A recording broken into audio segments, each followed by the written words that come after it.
ਵਾਹਿਗੁਰੂ ਜੀ ਕਾ ਖਾਲਸਾ, ਵਾਹਿਗੁਰੂ ਜੀ ਕੀ ਫਤਿਹ। ਜਿਵੇਂ ਕਿ ਤੁਹਾਨੂੰ ਪਤਾ ਹੈ ਕਿ ਭਾਈ ਮਤੀ ਦਾਸ ਜੀ ਚੈਰੀਟੇਬਲ ਸੁਸਾਇਟੀ ਤੇ ਦਾਸ ਵੱਲੋਂ ਮਿਲ ਕੇ ਇਹ ਜਿਹੜਾ ਗੁਰੂ ਗ੍ਰੰਥ ਸਾਹਿਬ ਜੀ ਅਧਿਐਨ ਕੋਰਸ ਜਾਂ ਜਿਹਨੂੰ short term Guru Granth Sahib course ਅਸੀਂ ਕਹਿੰਦੇ ਆ, ਇਹ ਅਸੀਂ 23 ਅਪ੍ਰੈਲ ਨੂੰ ਸ਼ੁਰੂ ਕੀਤਾ ਸੀ। ਔਰ ਮੈਂ ਭਾਈ ਮਤੀ ਦਾਸ ਜੀ ਚੈਰੀਟੇਬਲ ਸੁਸਾਇਟੀ ਜਿਹੜੀ 2006 ਵਿੱਚ ਹੋਂਦ ਵਿੱਚ ਆਈ ਸੀ, ਪੂਰੇ 15 ਸਾਲ ਬਲਕਿ 16ਵਾਂ ਸਾਲ ਚੱਲ ਰਿਹਾ ਹੈ।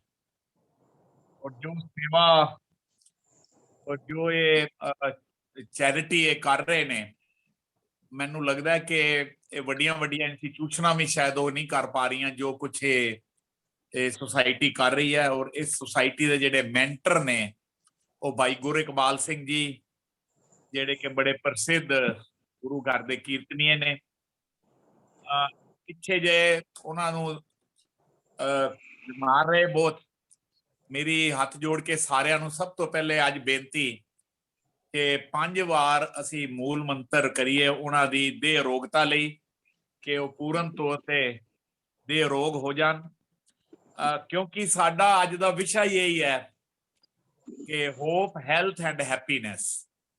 ਤਾਂ ਮੈਂ ਸਾਰਿਆਂ ਨੂੰ ਬੇਨਤੀ ਕਰਦਾ ਕਿ 5 ਵਾਰ ਮੂਲ ਮੰਤਰ ਪੜ੍ਹ ਕੇ ਫਿਰ ਅਸੀਂ ਆਪਣਾ ਸ਼ੁਰੂਆਤ ਕਰਾਂਗੇ ਅੱਜ ਦੇ ਵਿਸ਼ੇ ਦੀ। ਏਕ ਓੰਕਾਰ ਸਤਨਾਮ ਸਤਿਗੁਰੂ ਨਿਰਵੈਰ ਅਕਾਲ ਮੂਰਤ ਅਜੂਨੀ ਸੈਭੰ ਗੁਰ ਪ੍ਰਸਾਦ। ਏਕ ਓੰਕਾਰ ਸਤਨਾਮ ਕਰਤਾ ਪੁਰਖ ਨਿਰਭਉ ਨਿਰਵੈਰ ਅਕਾਲ ਮੂਰਤ ਅਜੂਨੀ ਸੈਭੰ ਗੁਰ ਪ੍ਰਸਾਦ। ਏਕ ਓੰਕਾਰ ਸਤਨਾਮ ਕਰਤਾ ਪੁਰਖ ਨਿਰਭਉ ਨਿਰਵੈਰ ਅਕਾਲ ਮੂਰਤ ਅਜੂਨੀ ਸੈਭੰ ਗੁਰ ਪ੍ਰਸਾਦ। ਏਕ ਓੰਕਾਰ ਸਤਨਾਮ ਕਰਤਾ ਪੁਰਖ ਨਿਰਭਉ ਨਿਰਵੈਰ ਅਕਾਲ ਮੂਰਤ ਅਜੂਨੀ ਸੈਭੰ ਗੁਰ ਪ੍ਰਸਾਦ। ਏਕ ਓੰਕਾਰ ਸਤਨਾਮ ਕਰਤਾ ਪੁਰਖ ਨਿਰਭਉ ਨਿਰਵੈਰ ਅਕਾਲ ਮੂਰਤ ਅਜੂਨੀ ਸੈਭੰ ਗੁਰ ਪ੍ਰਸਾਦ। ਵਾਹਿਗੁਰੂ ਜੀ ਦਾ ਖਾਲਸਾ, ਵਾਹਿਗੁਰੂ ਜੀ ਕੀ ਫਤਿਹ। ਤੁਹਾਡਾ ਸਾਰਿਆਂ ਦਾ ਬਹੁਤ ਬਹੁਤ ਬਹੁਤ ਬਹੁਤ ਧੰਨਵਾਦ। ਅੱਜ ਸਾਡਾ ਵਿਸ਼ੇ ਹੋਪ, ਹੈਲਥ ਐਂਡ ਹੈਪੀਨੈਸ ਇਨ ਗੁਰਬਾਣੀ ਜਾਂ ਗੁਰੂ ਗ੍ਰੰਥ ਸਾਹਿਬ ਦੇ ਵਿੱਚ ਇਸ ਨੂੰ ਕਿਸ ਤਰ੍ਹਾਂ ਸਾਨੂੰ ਸਮਝਾਇਆ ਗਿਆ, ਸਾਡਾ ਵਿਸ਼ਾ ਅੱਜ ਦਾ ਉਹ ਹੈ। ਹੋਪ ਜਿਹੜੀ ਹੈ ਉਹ ਐਕਚੁਅਲੀ ਕੀ ਹੈ ਕਿ ਹੋਪ, ਹੈਲਥ ਐਂਡ ਹੈਪੀਨੈਸ ਇਹ ਮਿਕਸਚਰ ਆਫ ਆਲ 3 ਕਨਸੈਪਟਸ ਨੇ, ਜਿਹੜੇ ਅਸੀਂ ਵਾਰ-ਵਾਰ ਪਿਛਲੇ ਲੈਕਚਰਾਂ 'ਚ ਵੀ ਗੱਲ ਕੀਤੀ ਹੈ ਕਿ ਜਿਹੜੀ ਪੋਜ਼ਿਟਿਵਿਟੀ ਬੰਦੇ ਵਿੱਚ ਆਣੀ ਚਾਹੀਦੀ ਹੈ, ਵਿਸ਼ਵਾਸ ਬੰਦੇ ਵਿੱਚ ਆਉਣਾ ਚਾਹੀਦਾ ਹੈ। ਇਹ ਤਦ ਹੀ ਪੂਰੀ ਤਰ੍ਹਾਂ ਆ ਸਕਦਾ ਜੇ ਸਾਡੀ ਜਿਹੜੀ ਆਸ ਹੈ ਜਾਂ ਸਾਡੀ ਜਿਹੜੀ ਤੰਦਰੁਸਤੀ ਹੈ ਔਰ ਜਿਹੜੀ ਸਾਡੀ ਖੁਸ਼ੀ ਹੈ, ਇਹ ਤਿੰਨੋਂ ਅਗਰ ਕਿਸੇ ਵੀ ਮਨੁੱਖ ਵਿੱਚ ਹੋਣਗੀਆਂ ਤਾਂ ਉਹ ਮਨੁੱਖ ਬੜਾ ਪੋਜ਼ਿਟਿਵ ਥਾਟਸ ਵਾਲਾ ਹੋਏਗਾ। ਪੋਜ਼ਿਟਿਵ ਐਟੀਟਿਊਡ ਤਾਂ ਹੀ ਹੋ ਸਕਦਾ ਹੈ ਜੇ ਤਿੰਨੋਂ ਸੰਕਲਪ ਜਿਹੜੇ ਨੇ ਇਹ ਯਾਨੀ ਆਸ, ਖੁਸ਼ੀ ਤੇ ਚੰਗੀ ਸਿਹਤ, ਤੇ ਗੁਰਬਾਣੀ ਦੀ ਇੱਕੋ ਸ਼ਬਦ ਵਿੱਚ ਇਹ ਤਿੰਨੋਂ ਮੈਨੂੰ ਲੱਗਦਾ ਕਿ ਤਿੰਨੋਂ ਸੰਕਲਪ ਆ ਜਾਂਦੇ ਨੇ। ਅਸੀਂ ਪਿਛਲੇ ਰੈਲੀਵੈਂਸ ਆਫ ਗੁਰੂ ਗ੍ਰੰਥ ਸਾਹਿਬ ਦੇ ਜਿਹੜਾ ਸਾਡਾ ਵਿਸ਼ਾ ਹੋਇਆ ਸੀ ਉਹਦੇ ਵਿੱਚ ਇਹ ਗੱਲ ਕੀਤੀ ਸੀ, ਨਾਨਕ ਸਤਿਗੁਰ ਭੇਟੀਏ ਪੂਰੀ ਹੋਵੇ ਜੁਗਤ, ਹਸੰਦਿਆਂ ਖਿਲੰਦਿਆਂ ਪਹਿਨੰਦਿਆਂ ਖਵੰਦਿਆਂ ਵਿੱਚੇ ਹੋਵੇ ਮੁਕਤ। ਬਸ ਇੱਥੋਂ ਹੀ ਸਮਝ ਲਓ ਹੈਪੀਨੈਸ ਜਿਹੜੀ ਹੈ ਜਾਂ ਹੋਪ ਹੈ। ਹੋਪ ਸਾਡਾ ਜਿਹੜਾ ਹੈ ਇਹ ਸਾਡਾ ਪੋਜ਼ਿਟਿਵ ਐਟੀਟਿਊਡ ਹੈ, ਔਰ ਜਿਹੜੀ ਹੈਪੀਨੈਸ ਹੈ ਇਹ ਸਾਡੀ ਭਾਵਨਾ ਨੇ, ਸਾਡੇ ਇਮੋਸ਼ਨਸ ਨੇ। ਔਰ ਜਿਹੜੀ ਸਿਹਤ ਹੈ ਉਹ ਸਾਡੀ ਜਿਹੜੀ ਫਿਜ਼ੀਕਲ ਜਿਹੜੀ ਸਿਚੁਏਸ਼ਨ ਹੈ, ਸਾਡੀ ਫਿਜ਼ੀਕਲ ਕੀ ਸਾਡਾ ਤੰਦਰੁਸਤੀ ਕਿਸ ਤਰ੍ਹਾਂ ਦੀ ਹੈ। ਇਹ ਤਿੰਨੋਂ ਜਿਹੜੇ ਨੇ ਇਹ ਇੰਟਰਕਨੈਕਟਡ ਨੇ। ਦੇਖੋ ਅੱਜ ਜਿਹੜੇ ਸਮੇਂ ਵਿੱਚੋਂ ਅਸੀਂ ਗੁਜ਼ਰ ਰਹੇ ਹਾਂ, ਹਜ਼ਾਰਾਂ ਲੱਖਾਂ ਲੋਕ ਆਪਣੀਆਂ ਮੰਜ਼ਿਲਾਂ, ਆਪਣੇ ਫਿਊਚਰ ਬਣਾਉਣ ਲਈ ਸਟਰਗਲ ਕਰਦੇ ਨੇ, ਜਦੋਜਹਿਦ ਕਰਦੇ ਨੇ। ਬੜੇ ਉਹਨਾਂ ਵਿੱਚ ਕਾਮਯਾਬ ਵੀ ਹੋ ਜਾਂਦੇ ਨੇ ਔਰ ਬੜੇ ਉਹਨਾਂ ਵਿੱਚ ਫੇਲ ਵੀ ਹੋ ਜਾਂਦੇ ਨੇ। ਉਹ ਆਪਣੀ ਜ਼ਿੰਦਗੀ ਤੋਂ ਮਾਯੂਸ ਵੀ ਹੋ ਜਾਂਦੇ ਨੇ। ਉਹਦਾ ਕਾਰਨ ਹੈ ਕਿ ਆਸ, ਔਰ ਆਸ ਕਾਰਨ ਹੀ ਨਿਰਾਸ਼ਾ ਮਿਲਦੀ ਹੈ। ਜਦੋਂ ਜ਼ਰੂਰਤ ਤੋਂ ਜ਼ਿਆਦਾ ਅਸੀਂ ਹੋਪ ਕਰ ਲਈਏ, ਆਸਾਂ ਕਰ ਲਈਏ। ਇਹ ਸੰਸਾਰ ਜਿਹੜਾ ਇਹ ਕਾਰਨ ਨਹੀਂ ਹੈ ਕਿ ਆਸ ਦਾ ਮਤਲਬ ਇਹ ਹੈ ਕਿ ਸਾਡਾ ਭਵਿੱਖ ਜਿਵੇਂ ਅਸੀਂ ਚਾਹੁੰਦੇ ਅਸੀਂ ਉਵੇਂ ਹੀ ਬਣ ਜਾਵੇ। ਇਸ ਤਰ੍ਹਾਂ ਦੀ ਅਸੀਂ ਆਸ ਹੋਪ ਆਪਣੇ ਅੰਦਰ ਰੱਖਦੇ ਹਾਂ, ਜਿਹਨੂੰ ਕਹਿੰਦੇ ਨੇ ਵਿਸ਼ਫੁਲ ਥਿੰਕਿੰਗ। ਸਾਈਕੋਲੋਜਿਸਟ ਵੀ ਇਹੀ ਕਹਿੰਦੇ ਨੇ ਕਿ ਮਨੁੱਖੀ ਜਿਹੜੀ ਮੈਂਟੈਲਿਟੀ ਹੈ ਉਹ ਵਿਸ਼ਫੁਲ ਥਿੰਕਿੰਗ ਹੈ। ਉਹ ਕਹਿੰਦੇ ਸਾਰੀਆਂ ਚੀਜ਼ਾਂ ਦੁਨੀਆ ਵਿੱਚ ਜੋ ਹੈਪਨਿੰਗ ਹੋ ਰਹੀ ਹੈ ਉਹ ਸਾਡੇ ਹਿਸਾਬ ਨਾਲ ਹੋਵੇ। ਸਮਝਣਾ ਇਹ ਹੈ ਕਿ ਸੰਸਾਰ ਜਾਂ ਜਿਹੜਾ ਇਹ ਅਸਤਿਤਵ ਹੈ ਇਹ ਸਾਡੀਆਂ ਆਸਾਂ ਨਾਲ, ਸਾਡੀਆਂ ਹੋਪਸ ਅਨੁਸਾਰ ਇਹ ਨਹੀਂ ਚੱਲ ਸਕਦਾ। ਉਹਦੇ ਆਪਣੇ ਕਾਨੂੰਨ ਨੇ, ਕਾਇਦੇ ਨੇ। ਤੋ ਜੇ ਸਭ ਕੁਝ ਸਾਡੇ ਅਨੁਸਾਰ ਹੀ ਚੱਲਦਾ ਹੋ ਜਾਏਗਾ ਤਾਂ ਫਿਰ ਇਹ ਸੰਸਾਰ ਚੱਲ ਨਹੀਂ ਪਾਏਗਾ। ਹਰ ਬੰਦੇ ਦਾ ਆਪਣਾ ਏਜੰਡਾ ਹੈ। ਕਹਿੰਦੇ ਨੇ ਕਿ ਇਸ ਦੁਨੀਆ ਦੇ ਵਿੱਚ 850 ਕਰੋੜ ਆਬਾਦੀ ਹੈ ਔਰ 850 ਕਰੋੜ ਹੀ ਏਜੰਡੇ ਨੇ। ਹਰ ਬੰਦੇ ਦੇ ਏਜੰਡੇ ਤੇ ਅਗਰ ਇਹ ਦੁਨੀਆ ਚੱਲਣੀ ਸ਼ੁਰੂ ਹੋ ਜਾਏ ਤਾਂ it is not possible. Recently ਅਸੀਂ ਇੱਕ ਸਰਵੇ ਹੋਇਆ ਜਿਹਦੇ ਚ ਅਸੀਂ ਪੁੱਛਿਆ ਗਿਆ ਕਿ what's your most important life goal, ਤੁਹਾਡੀ ਜ਼ਿੰਦਗੀ ਦਾ ਮਕਸਦ ਕੀ ਹੈ? ਤੇ 80% ਨੇ ਕਿਹਾ ਟੂ ਗੈਟ ਰਿਚ, ਕਿ ਅਸੀਂ ਅਮੀਰ ਹੋਣਾ ਚਾਹੁੰਦੇ ਹਾਂ। ਬਾਕੀ ਸਭ ਨੇ ਕਿਹਾ ਕੋਈ ਕਹਿੰਦਾ ਅਸੀਂ ਮਸ਼ਹੂਰ ਹੋਣਾ ਚਾਹੁੰਦੇ ਹਾਂ। ਕੋਈ ਕਹਿੰਦਾ ਕਿ ਜੇ ਅਮੀਰ ਤੇ ਮਸ਼ਹੂਰ ਹੋਣਾ ਹੈ, ਉਹ ਇਸ ਤਰ੍ਹਾਂ ਦਾ ਮਤਲਬ ਇੱਕ ਗੱਲ ਹੋ ਗਈ ਜਿਵੇਂ 2020 ਮੈਚ ਹੋ ਗਿਆ। ਪ੍ਰਕਿਰਤੀ ਦੇ ਨਿਯਮ ਜਿਹੜੇ ਨੇ ਉਹਦਾ ਜਿਹੜਾ ਹੁਕਮ ਹੈ, ਉਹਦਾ ਜਿਹੜਾ ਕਾਨੂੰਨ ਹੈ ਉਹ ਪ੍ਰਕਿਰਤੀ ਦੇ ਹਿਸਾਬ ਨਾਲ ਚੱਲਣਾ ਹੈ। ਪੁੰਨ ਪਾਪ ਨਾਲ ਜੁੜੇ ਹੋਏ ਨੇ ਪ੍ਰਕਿਰਤੀ ਦੇ ਜਿਹੜੇ ਨਿਯਮ ਨੇ। ਤਾਂ ਮਨੁੱਖ ਨੂੰ ਛੱਡ ਕੇ ਸ਼ਾਇਦ ਹੀ ਇਹ ਜਿਹੜੀ ਆਸਾਂ ਦੇ ਵਿੱਚ ਸ਼ਾਇਦ ਹੀ ਕੋਈ ਹੋਰ ਹੋਏਗਾ। ਜਦੋਂ ਅਸੀਂ ਲੋਕਾਂ ਨੂੰ ਪੁੱਛਿਆ ਕਿ when people are asked what is the goal of life, ਤੇ ਉਹ ਬਹੁਤਿਆਂ ਨੇ ਇਹੀ ਕਿਹਾ ਨਾ ਟੂ ਬੀ ਹੈਪੀ, ਬਈ ਅਸੀਂ ਖੁਸ਼ ਹੋਈਏ, ਸਾਡੇ ਕੋਲ ਪੈਸਾ ਬੜਾ ਹੋਵੇ। ਪਰ ਹੁਣ ਸਵਾਲ ਇਹ ਹੈ ਕਿ happiness means different things to different people. ਖੁਸ਼ੀ ਜਿਹੜੀ ਹੈ ਇਹ ਖੁਸ਼ੀ ਵੀ ਕਿਸੇ ਲਈ ਕੀ ਖੁਸ਼ੀ ਹੈ, ਕਿਸੇ ਲਈ ਕੀ ਖੁਸ਼ੀ ਹੈ। ਤੋ ਜਦੋਂ ਅਸੀਂ ਕਿਹਾ ਕਿ ਤੁਹਾਨੂੰ ਕੀ ਚੀਜ਼ ਨਾਲ ਖੁਸ਼ੀ ਮਿਲਦੀ ਹੈ ਤਾਂ ਉਹ ਸਾਰੀਆਂ ਇਹ ਕਹਿਣ ਲੱਗੇ ਜਿਵੇਂ ਅਸੀਂ ਚਾਹੀਏ, ਜਿਵੇਂ ਸਾਡੀ ਆਸ਼ਾ ਹੋਵੇ, ਜਿੰਨੀਆਂ ਸਾਡੀਆਂ ਨੀਡਸ ਹੋਣ, ਜਿੰਨੇ ਸਾਡੀਆਂ ਜਿਹੜੀਆਂ ਡਿਜ਼ਾਇਰਸ ਹੋਣ, ਇੱਛਾਵਾਂ ਹੋਣ, ਸਾਰੀਆਂ ਪੂਰੀਆਂ ਹੋ ਜਾਣ ਤਾਂ ਅਸੀਂ ਖੁਸ਼ ਰਵਾਂਗੇ। ਤਾਂ ਸਾਡੇ ਵਿੱਚ ਬਹੁਤ ਲੋਕਾਂ ਦਾ ਸੋਚਣਾ ਹੈ ਜਾਂ ਇਹ ਕਹਿ ਲਵਾਂ ਵਿਸ਼ਵਾਸ ਹੈ ਕਿ ਪੈਸਾ ਹੀ ਸੁੱਖ ਸਬਦਾ ਤੇ ਖੁਸ਼ੀ ਦਾ ਵਸੀਲਾ ਹੈ। ਪਰਮਾਤਮਾ ਨੇ ਜਿਤਨੀ એનર્ਜੀ ਮਨੁੱਖ ਨੂੰ ਦਿੱਤੀ ਹੋਈ ਹੈ ਉਹ ਸੁੱਖ ਸੁਵਿਧਾਵਾਂ ਲਈ ਵਰਤੀ ਜਾ ਰਹੀ ਹੈ। ਇਹ ਅਸੀਂ ਅੱਜ ਕੱਲ ਦੇਖ ਰਹੇ ਹਾਂ। तो अगर पैसा ही सब कुछ है तो गुरु ग्रंथ साहब ने कमाल बहुत खूबसूरत वो कहते ने गौड़ी महला पंजवां दा एक शब्द है, वड्डे वड्डे जो दिसै लोग तिनको व्यापे चिंता रोग। एनियां गोलियां खा के सौंदे ने जिन्हां कोल बहुत पैसा है। और गुरबाणी कह रही है फिर कहते कौन वड्डा माया वड्याई सो वड्डा जिन राम लिव लाई। वड्डा इस दुनिया विच है और ਉਹਨੂੰ ਹੋਪ ਤੇ ਹੈਪੀਨੈਸ ਤੇ ਹੈਲਥ ਵੀ ਉਹਨੂੰ ਮਿਲੇਗੀ ਜਿਹੜਾ ਰਾਮ ਲਿਵ ਲਾਈ ਹੋਏਗਾ। ਤਾਂ ਇਸ ਲਈ ਮੈਨੂੰ ਲੱਗਦਾ ਹੈ ਕਿ ਇਹ ਜਿਹੜਾ ਵਿਸ਼ਾ ਹੈ ਇਹ ਅੱਜ ਸਾਡੀ ਘਰ ਘਰ ਕੀ ਦੇ ਵਿੱਚ ਜਿਹੜੀ ਇਹਦੀਆਂ ਚਿੰਤਾਵਾਂ ਹੋਣੀਆਂ, ਖਾਸ ਕਰਕੇ ਸਾਡੀਆਂ ਜਨਰੇਸ਼ਨਸ ਦੇਖ ਲਓ। ਸਾਡੇ ਬੱਚੇ, ਸਾਡੇ ਨੌਜਵਾਨ ਭਾਵੇਂ ਉੱਪਰੋਂ ਬੜੇ ਸਮਾਰਟ ਲੱਗਦੇ ਨੇ, ਬੜੇ ਸਿਹਤਮੰਦ ਲੱਗਦੇ ਨੇ, ਉਹਨਾਂ ਦੀ ਜਿਹੜੀ ਨਜ਼ਰ ਜਦੋਂ ਉਹਨਾਂ ਤੇ ਪਾਉਂਦੇ ਆ ਲੱਗਦਾ ਕਿ ਬਹੁਤ ਹੀ ਐਕਟਿਵ ਨੇ, ਪਰ ਸੱਚਾਈ ਕੁਝ ਹੋਰ ਹੈ। ਸੱਚਾਈ ਹੈ ਕਿ ਉਹਨਾਂ ਦੇ ਚਿਹਰਿਆਂ ਤੇ ਤਾਜ਼ਗੀ ਨਹੀਂ ਹੈ। ਔਖਾ ਸਮਾਂ ਆ ਜਾਵੇ, ਕੋਈ ਸਟ੍ਰੈਸ ਆ ਜਾਏ, ਕੋਈ ਪ੍ਰੋਬਲਮ ਆ ਜਾਏ ਤਾਂ ਉਹਨੂੰ ਡਾਈਜੈਸਟ ਨਹੀਂ ਕਰ ਪਾਉਂਦੇ, ਉਹਦੇ ਤੇ ਡਿਪਰੈਸ਼ਨ ਚਲੇ ਜਾਂਦੇ ਨੇ, ਸੁਸਾਈਡ ਟੈਂਡੈਂਸੀਆਂ ਦੇ ਵਿੱਚ ਚਲੇ ਜਾਂਦੇ ਨੇ। ਇਹ ਗੱਲ ਜਿਹੜੀ ਸਾਰੀ ਹੈ ਕਿ ਆਰਥਿਕ ਸਥਿਤੀ ਕਾਰਨ ਮਾਨਸਿਕ ਸਥਿਤੀ ਜਿਹੜੀ ਹੈ ਉਹ ਵਿਗੜ ਜਾਂਦੀ ਹੈ। ਦੇਖੋ ਅਗਰ ਮਨ ਬੁੱਧੀ ਤੁਹਾਡੀ ਹੈਲਦੀ ਹੈ, ਕੇਵਲ ਸਰੀਰ ਹੈਲਦੀ ਹੈ ਤਾਂ ਮੁਸੀਬਤ ਹੈ, ਇਸ ਨੂੰ ਬੜਾ ਸਮਝਣਾ ਪਏਗਾ। ਜਿਹੜੀ ਮੈਡੀਕਲ ਸਾਇੰਸ ਹੈ ਉਹ ਕਹਿੰਦੇ ਨੇ ਵਟ ਇਜ਼ ਡਿਸੀਜ਼, ਬਿਮਾਰੀ। ਉਹ ਮੈਡੀਕਲ ਡਿਸੀਜ਼ ਜਿਹੜੀ ਹੈ ਇਹ ਦੱਸਦੀ ਹੈ ਕਿ ਵਟ ਇਜ਼ ਹੈਲਥ, ਉਹ ਨਹੀਂ ਦੱਸਦਾ। ਉਹ ਸਿਰਫ ਤੁਹਾਡੇ ਸਰੀਰ ਦੀ ਬਿਮਾਰੀ ਦੱਸ ਦੇਗੀ ਜਿਹੜੀ ਮੈਡੀਕਲ ਸਾਇੰਸ ਹੈ, ਲੇਕਿਨ ਵਟ ਇਜ਼ ਹੈਲਥ ਉਹ ਨਹੀਂ ਦੱਸਦਾ। ਦੇਖੋ ਸਵਾਸਥ ਸ਼ਬਦ ਜਿਹੜਾ ਹੈ ਇਹ ਸਵਾਸਥ ਤੇ ਹੈਲਥ ਜਿਹੜੀ ਹੈ ਇਹ ਇੱਕ ਮਾਇਨੇ ਨਹੀਂ ਨੇ ਇਹਦੇ, ਇਸ ਨੂੰ ਸਮਝਣ ਦੀ ਜ਼ਰੂਰਤ ਹੈ। ਹੈਲਥ ਸ਼ਬਦ ਹੀਲਿੰਗ ਤੋਂ ਬਣਿਆ, ਇਸ ਦੇ ਨਾਲ ਬਿਮਾਰੀ ਜੁੜੀ ਹੋਈ ਹੈ। ਹੈਲਥ ਤੋਂ ਭਾਵ ਹੈ ਸਿਹਤ। ਸਵਾਸਥ ਸ਼ਬਦ ਸਵੇ ਸਥਿਤ, ਮਤਲਬ that's one who reach to himself, ਜਿਹੜਾ ਅੰਦਰੋਂ ਬਾਹਰੋਂ ਤੰਦਰੁਸਤ ਹੋਵੇ। ਹੈਲਥ ਹੀ ਉਹ ਹੈ कोई बीमारी ना होना हेल्दी नहीं है।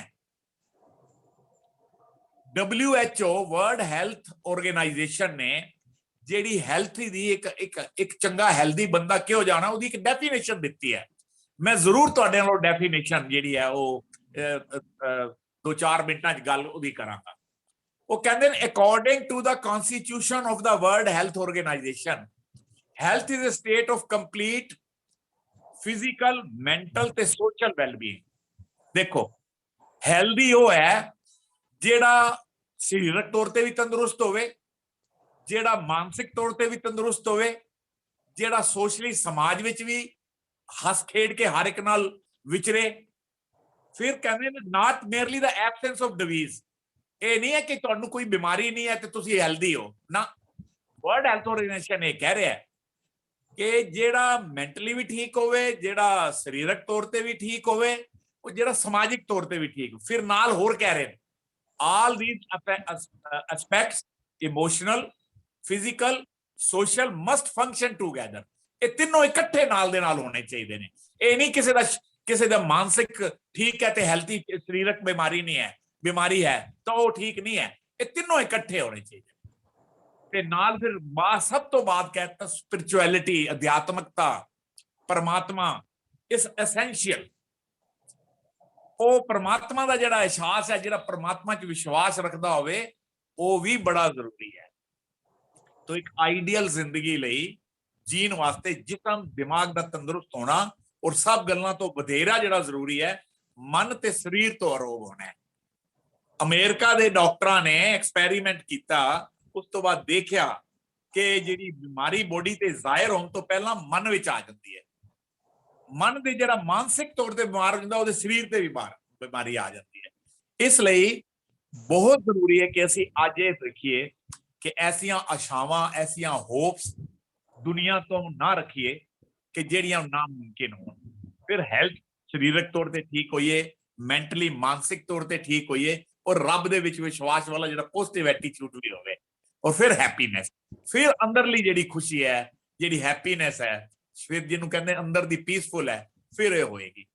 ਤਾਂ ਇਹ ਅੱਜ ਦਾ ਵਿਸ਼ਾ ਸਾਡੇ ਵਿੱਚ ਮੇਰੇ ਬਹੁਤ ਹੀ ਸਤਿਕਾਰਯੋਗ ਡਾਕਟਰ ਸਵਰਾਜ ਸਿੰਘ ਜੀ ਨੇ। Doctor Swaraj Singh ji medical doctor ਨੇ, ਹਾਰਟ ਦੇ ਡਾਕਟਰ ਰਹੇ ਨੇ। ਲਗਭਗ ਉਮਰ ਦੇ 40 ਸਾਲ ਉਹ ਅਮਰੀਕਾ ਦੇ ਵਿੱਚ ਸਰਜਨ ਰਹੇ ਨੇ, ਹਾਰਟ ਸਰਜਨ ਰਹੇ ਨੇ। ਪੂਰੀ ਦੁਨੀਆ ਦਾ ਜਿੰਨੀ ਪੋਲੀਟੀਕਲ, ਸੋਸ਼ਲ ਜਾਂ ਧਾਰਮਿਕ ਜਿੰਨੀਆਂ ਵੀ ਐਕਟੀਵਿਟੀਜ਼ ਨੇ ਉਹਦੇ ਉੱਤੇ ਲਿਖਦੇ ਨੇ। ਪੂਰੀ ਦੁਨੀਆ ਦੇ ਮੈਗਜ਼ੀਨਸ ਦੇ ਵਿੱਚ ਇਹਨਾਂ ਦੇ ਆਰਟੀਕਲ ਛਪਦੇ ਨੇ। ਔਰ ਸਾਡੇ ਨਾਲ short term Guru Granth Sahib course ਦੇ ਵਿੱਚ ਸਾਡੇ ਨਾਲ ਬੜੇ ਸਾਲਾਂ ਤੋਂ ਇਹ ਜੁੜੇ ਹੋਏ ਨੇ। ਗੁਰਮਤ ਦੀ, ਗੁਰਬਾਣੀ ਦੀ ਵੀ ਡਾਕਟਰ ਸਾਹਿਬ ਨੂੰ ਬੜੀ ਸਮਝ ਹੈ। ਹੁਣ ਵੀ ਪੰਜਾਬੀ ਯੂਨੀਵਰਸਿਟੀ ਹੋਵੇ ਜਾਂ ਪੰਜਾਬ ਦੇ ਵਿੱਚ ਜਿੰਨੇ ਵੀ ਇੰਟੈਲੈਕਚੁਅਲ ਜਿਹੜੇ ਫਾਰਮ ਹੈਗੇ ਉਹਨਾਂ ਤੇ ਜਿੰਨੇ ਵੀ ਸੈਮੀਨਾਰ ਹੁੰਦੇ ਨੇ, ਵੈਬੀਨਾਰ ਹੁੰਦੇ ਨੇ, ਉਹਦੇ ਡਾਕਟਰ ਸਾਹਿਬ ਬਹੁਤ ਗੰਭੀਰਤਾ ਨਾਲ ਇਹਨਾਂ ਦਾ ਜਿਹੜੀ ਇਹ ਪਾਰਟਿਸਿਪੇਸ਼ਨ ਕਰਦੇ ਨੇ। ਤਾਂ ਮੈਂ ਅੱਜ ਡਾਕਟਰ ਸਾਹਿਬ ਨੂੰ, ਡਾਕਟਰ ਸਵਰਾਜ ਸਿੰਘ ਜੀ ਨੂੰ ਬੇਨਤੀ ਕਰਾਂਗਾ ਕਿ ਉਹ ਅੱਜ ਦੇ ਇਸ ਵਿਸ਼ੇ ਤੇ ਆਪਣੀ ਗੱਲ ਕਰਨਗੇ। ਡਾਕਟਰ ਸਾਹਿਬ। ਵਾਹਿਗੁਰੂ ਜੀ ਕਾ ਖਾਲਸਾ, ਵਾਹਿਗੁਰੂ ਜੀ ਕੀ ਫਤਿਹ। ਅੱਜ ਦਾ ਜੋ ਸਾਡਾ ਵਿਸ਼ਾ ਹੈ concept of hope, health and happiness according to Guru Granth Sahib Ji। ਗੁਰਮਤਿ ਅਨੁਸਾਰ ਆਸ, ਖੁਸ਼ੀ ਅਤੇ ਸਿਹਤ ਦਾ ਸੰਕਲਪ। ਪਹਿਲੀ ਗੱਲ ਇੱਥੇ ਸਪਸ਼ਟ ਕਰਨ ਵਾਲੀ ਹੈ ਕਿ ਜਿਹੜਾ ਆਸ ਜਾਂ ਹੋਪ, ਇਸ ਦਾ ਮਤਲਬ ਡਿਜ਼ਾਇਰ ਨਹੀਂ ਹੈਗਾ। ਇੱਥੇ ਜਿਹੜੀ ਇਹਦੀ ਕਨੋਟੇਸ਼ਨ ਹੈ ਜਾਂ ਸੈਂਸ ਜਿਹੜਾ ਵਰਤਿਆ ਸੀ, ਇਹਨੂੰ ਅਸੀਂ ਇੱਕ ਪੋਜ਼ਿਟਿਵਿਟੀ, ਸਕਾਰਾਤਮਕਤਾ ਜਾਂ ਚੜ੍ਹਦੀ ਕਲਾ, ਇਸ ਭਾਵ ਦੇ ਵਿੱਚ ਇਹਨੂੰ ਲਿਆ ਗਿਆ ਹੈਗਾ। ਤਾਂ ਦੂਸਰੀ ਜਿਹੜੀ ਗੱਲ ਹੈ ਕਿ ਜਿਹੜੀ ਇਹ ਤਿੰਨੇ ਚੀਜ਼ਾਂ ਜਿਹੜੀਆਂ ਨੇ, ਹੋਪ, ਹੈਲਥ ਐਂਡ ਹੈਪੀਨੈਸ, ਇਹ ਇੱਕ ਦੂਜੇ ਨਾਲ ਜੁੜੀਆਂ ਹੋਈਆਂ ਨੇ ਔਰ ਇਕੱਠੀਆਂ ਰਹਿੰਦੀਆਂ ਨੇ। ਤਾਂ ਹੁਣ ਚੇਅਰਮੈਨ ਸਾਹਿਬ ਨੇ WHO ਦੀ ਵੀ ਤੁਹਾਨੂੰ ਜਿਹੜੀ ਹੈਲਥ ਦੀ ਡੈਫੀਨੇਸ਼ਨ ਦੱਸੀ ਹੈਗੀ।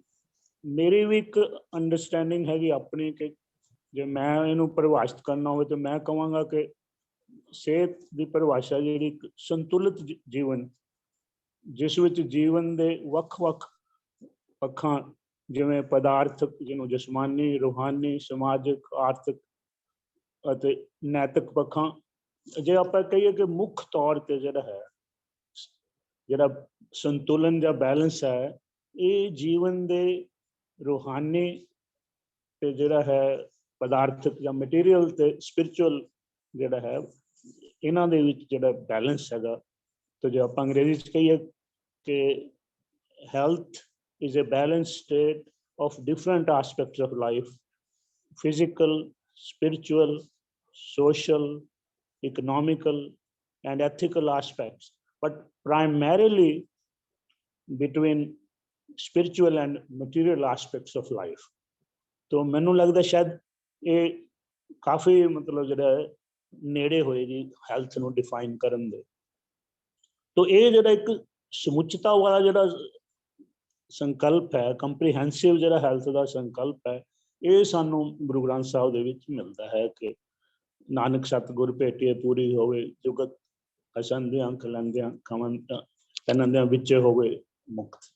ਤੋ ਇਹ ਪਹਿਲਾਂ ਵੀ ਸਾਨੂੰ ਦੱਸਿਆ ਜਾ ਚੁੱਕਾ ਕਿ ਇਹ ਜਿਹੜਾ ਹੈਗਾ ਨਾ, ਜਿਹੜਾ ਕੰਪਰੀਹੈਂਸਿਵ ਜਿਹੜਾ ਹੈਗਾ ਉਹ ਸੰਕਲਪ ਹੈ ਗੁਰਬਾਣੀ ਦੇ ਵਿੱਚ। ਤੋ ਇੱਕ ਜੇ ਆਪਾਂ ਦੇਖੀਏ ਤਾਂ ਇੱਕ ਜਿਹੜੀ ਸਾਡੀ ਡੈਫੀਨੇਸ਼ਨ ਹੈ ਪੋਜ਼ਿਟਿਵ ਹੈਗੀ, ਹਾਂ ਪੱਖੇ ਹੈਗੀ, ਲੇਕਿਨ ਜਿਹੜੀ ਵੈਸਟਰਨ ਡੈਫੀਨੇਸ਼ਨ ਹੈ ਉਹ ਮੁੱਖ ਤੌਰ ਤੇ ਹੈਲਥ ਜਿਹੜੀ ਉਹਨੂੰ ਕਹਿੰਦੇ ਨੇ ਕਿ ਐਬਸੈਂਸ ਆਫ ਡਿਜ਼ੀਜ਼। ਹੁਣ ਜਦੋਂ ਅਸੀਂ ਇਹ ਗੱਲ ਕਹਿੰਦੇ ਐਬਸੈਂਸ ਆਫ ਸਮਥਿੰਗ, ਤੇ ਉਹ ਜ਼ਿਆਦਾ ਜਿਹੜੀ ਹੈਗੀ ਕਿ ਉਹ ਨੈਗੇਟਿਵ ਜਿਹੜੀ ਨਾ ਪੱਖੀ ਜਾਂ ਨਕਾਰਾਤਮਕ ਜਿਹੀ ਬਣ ਜਾਂਦੀ ਹੈਗੀ ਆ। ਤੋ ਇਹ ਅਸੀਂ ਨਹੀਂ ਕਹਿ ਸਕਦੇ ਕਿ ਜੀ ਹਾਂ ਸਿਹਤ ਦਾ ਮਤਲਬ ਬਿਮਾਰੀ ਦੀ ਅਣਹੋਂਦ ਨਹੀਂ। ਇਹ ਆਪਾਂ ਮਤਲਬ ਫਿਰ ਇਹ ਬਾਰ-ਬਾਰ ਕਿ ਜਿਹੜਾ ਸੰਤੁਲਨ ਹੈ ਜਾਂ ਬੈਲੈਂਸ ਜੀਵਨ ਦੇ ਵੱਖ-ਵੱਖ ਪੱਖਾਂ ਦੇ ਵਿੱਚ ਜਿਹੜਾ ਸੰਤੁਲਨ ਹੈ, ਉਹ ਅਸਲੀ ਜਿਹੜੀ ਸਿਹਤ ਦੇ ਪ੍ਰਤੀਕ ਹੈਗਾ। ਤੋ ਇੱਕ ਜਿਹੜੀ ਹੋਰ ਗੱਲ ਹੈ ਜਿਹੜੀ ਸ਼੍ਰੀ ਗੁਰੂ ਗ੍ਰੰਥ ਸਾਹਿਬ ਦੇ ਵਿੱਚ ਕਿ ਜਿਹੜੀ ਮਨੁੱਖ ਦੀ ਜਿਹੜੀ ਹੋਂਦ ਹੈ, ਉਸ ਨੂੰ ਮੁੱਖ ਤੌਰ ਤੇ ਗੁਰੂ ਗ੍ਰੰਥ ਸਾਹਿਬ ਦੇ ਵਿੱਚ ਰੂਹਾਨੀ ਜਿਹੜੀ ਹੈਗੀ ਹੈ ਜਾਂ ਸਪਿਰਿਚੁਅਲ ਪੱਖ ਨੂੰ ਜਿਹੜਾ ਜੀਵਨ ਦਾ ਆਧਾਰ ਮੰਨਿਆ ਗਿਆ। ਕੰਚਨ ਕਾਇਆ ਨਿਰਮਲ ਹੰਸ ਜਿਸਮੇ ਨਾਮ ਨਿਰੰਜਨ ਅੰਸ਼।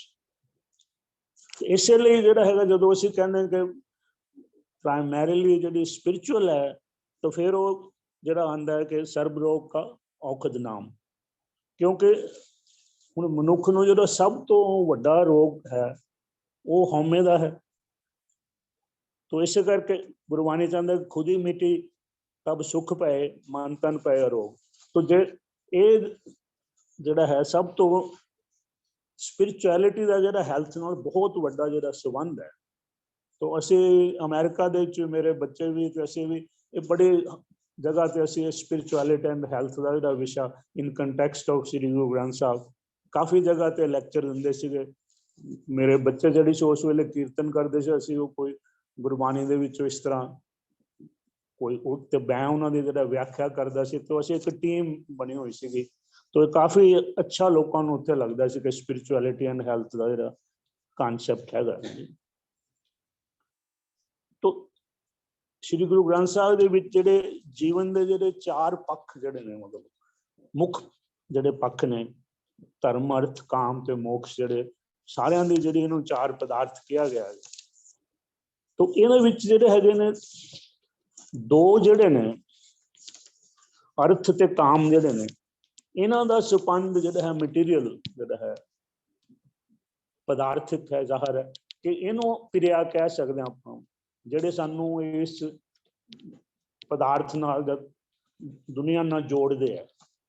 ਤੇ ਜਿਹੜੇ ਦੋ ਜਿਹੜੇ ਪੱਖ ਨੇ ਜਿਹੜੇ ਉਹ ਧਰਮ ਤੇ ਮੋਕਸ਼, ਜਿਹੜੇ ਇਹ ਸਪਿਰਿਚੁਅਲ ਨੇ ਜਾਂ ਸ਼੍ਰੇਆ ਜਿਹਨੂੰ ਕਹਿ ਸਕਦੇ ਹਾਂ ਕਿ ਇਹ ਸਾਨੂੰ ਇਸ ਤੋਂ ਦੁਨੀਆ ਦੇ ਵਿੱਚ ਸੀਮਿਤ ਨਹੀਂ, ਜੇ ਕਿ ਮਨੁੱਖ ਸਮਝੇ ਕਿ ਇਹੀ ਮੇਰੀ ਜਿਹੜੀ ਹੋਂਦ ਹੈ ਸਿਰਫ ਪਦਾਰਥ ਤੱਕ ਜਾਂ ਦੁਨੀਆਦਾਰੀ ਤੱਕ ਹੀ ਸੀਮਿਤ ਹੈ। ਇਹਦੇ ਤੋਂ ਉੱਪਰ ਉੱਠਣ ਦੀ ਜਿਹੜੀ ਸਾਨੂੰ ਪ੍ਰੇਰਨਾ ਜਿਹੜੀ ਮਿਲਦੀ ਹੈ ਸ਼੍ਰੇਆ ਹੈ। ਤੇ ਇਹ ਜਿਹੜਾ ਇਹ ਦੋ ਜਿਹੜੇ ਹੁਣ ਸਿਹਤ ਜਿਹੜੀ ਹੈਗੀ ਹੈ, ਇਹ ਦੋਨਾਂ ਦਾ ਜਿਹੜਾ ਮਟੀਰੀਅਲ ਤੇ ਸਪਿਰਿਚੁਅਲ ਜਿਹੜੇ ਦੋ ਪੱਖ ਤੇ ਦੋ ਪੱਖ, ਜਦੋਂ ਅਸੀਂ ਉਹਨਾਂ ਦਾ ਸੰਤੁਲਨ ਕਰਦੇ ਹਾਂ ਤਾਂ ਜ਼ਾਹਰ ਹੈ ਕਿ ਫਿਰ ਹੀ ਅਸੀਂ ਜਿਹੜਾ ਹੈ ਸਿਹਤਮੰਦ ਕਹਾਏ ਜਾ ਸਕਦੇ ਹਾਂ। तो गुरु ग्रंथ साहब ਦੇ ਵਿੱਚ ਜਿਹੜੀ ਜੀਵਨ ਜਾਂਚ ਹੈ ਉਹ ਕੋਈ ਸਮੁੱਚੀ ਜੀਵਨ ਜਾਂਚ ਹੈ ਜਿਹਨੂੰ ਆਪਾਂ ਅੰਗਰੇਜ਼ੀ ਦੇ ਵਿੱਚ ਕੰਪਰੀਹੈਂਸਿਵ ਫਿਲਾਸਫੀ ਆਫ ਲਾਈਫ।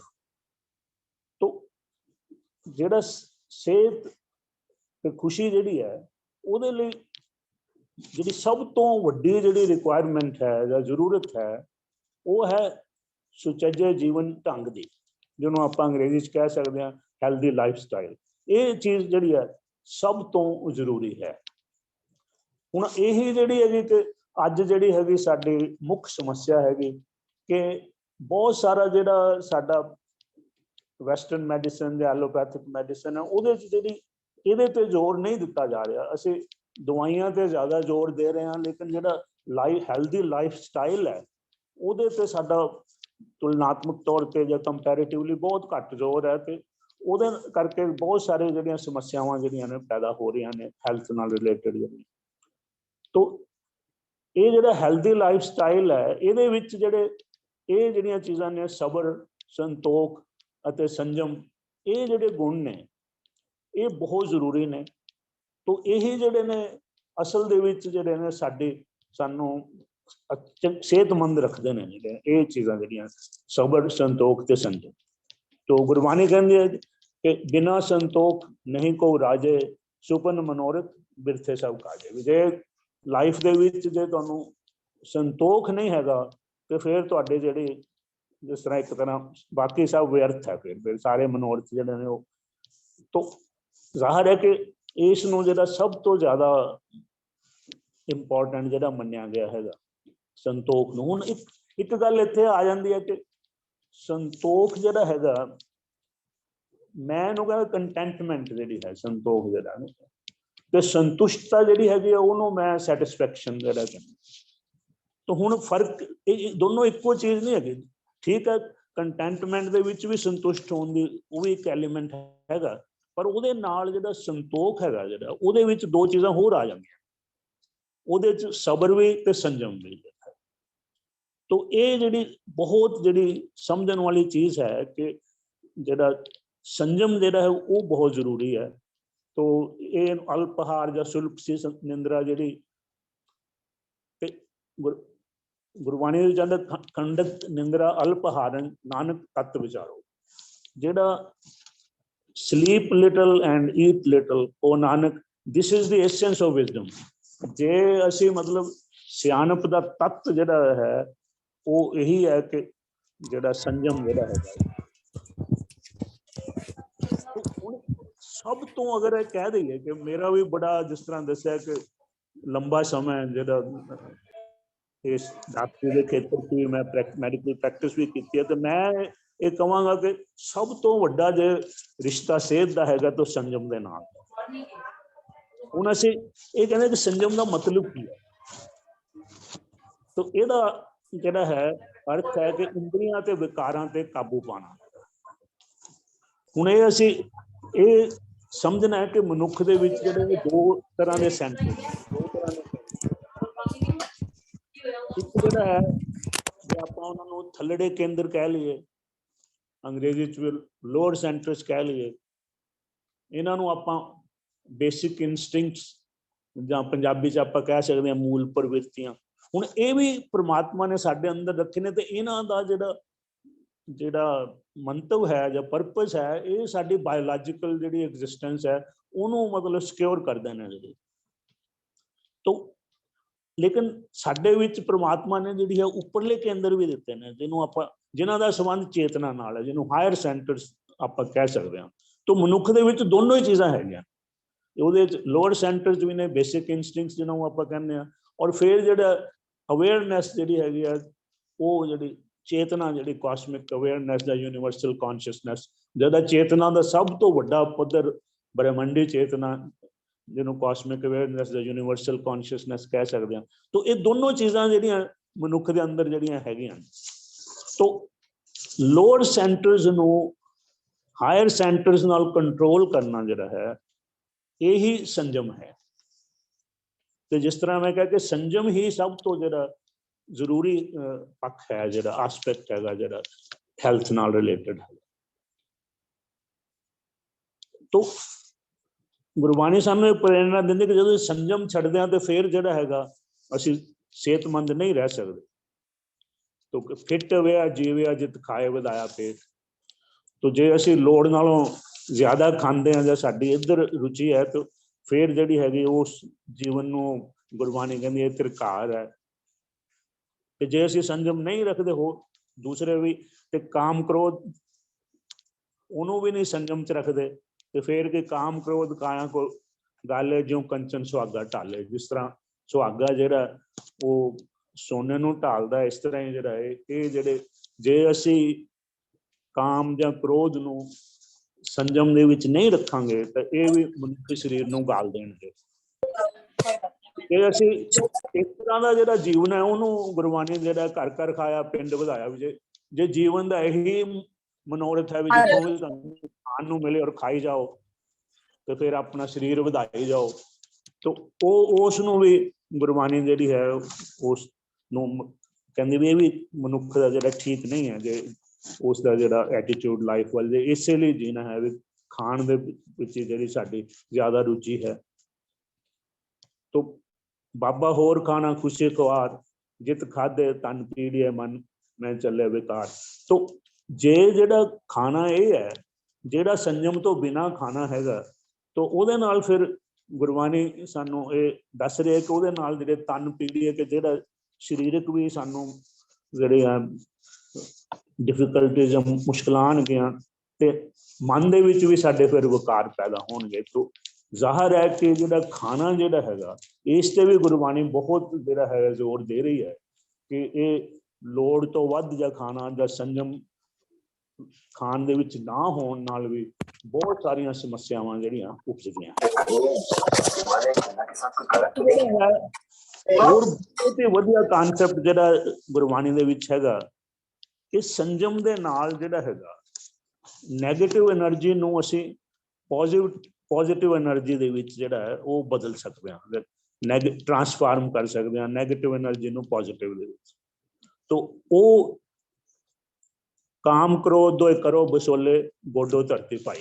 ਹੁਣ ਇੱਥੇ ਜਿਹੜਾ ਕਾਮ ਤੇ ਕ੍ਰੋਧ ਜੇ ਆਪਾਂ ਕਹੀਏ ਕਿ ਜੇ ਨਹੀਂ ਮਤਲਬ ਸੰਜਮ ਦੇ ਵਿੱਚ ਹੈਗੇ ਤੇ ਨੈਗੇਟਿਵ એનર્ਜੀ ਹੈਗੀ, ਪਰ ਜੇ ਇਹਨਾਂ ਨੂੰ ਅਸੀਂ ਸੰਜਮ ਦੇ ਨਾਲ ਕੰਟਰੋਲ ਕਰ ਲਈਏ ਤਾਂ ਫਿਰ ਉਹ ਜਿਹੜੀ ਨੈਗੇਟਿਵ એનર્ਜੀ ਨੂੰ ਅਸੀਂ ਪੋਜ਼ਿਟਿਵ એનર્ਜੀ ਦੇ ਵਿੱਚ ਬਦਲ ਸਕਦੇ ਹਾਂ ਜਾਂ ਟ੍ਰਾਂਸਫਾਰਮ ਕਰ ਸਕਦੇ ਹਾਂ। ਤੋ ਕਾਮ ਕ੍ਰੋਧ ਦੋਇ ਕਰੇ ਬਸੋਲੇ, ਬਸੋਲੇ ਦਾ ਮਤਲਬ ਰੰਬੇ ਹੁੰਦਾ ਹੈ।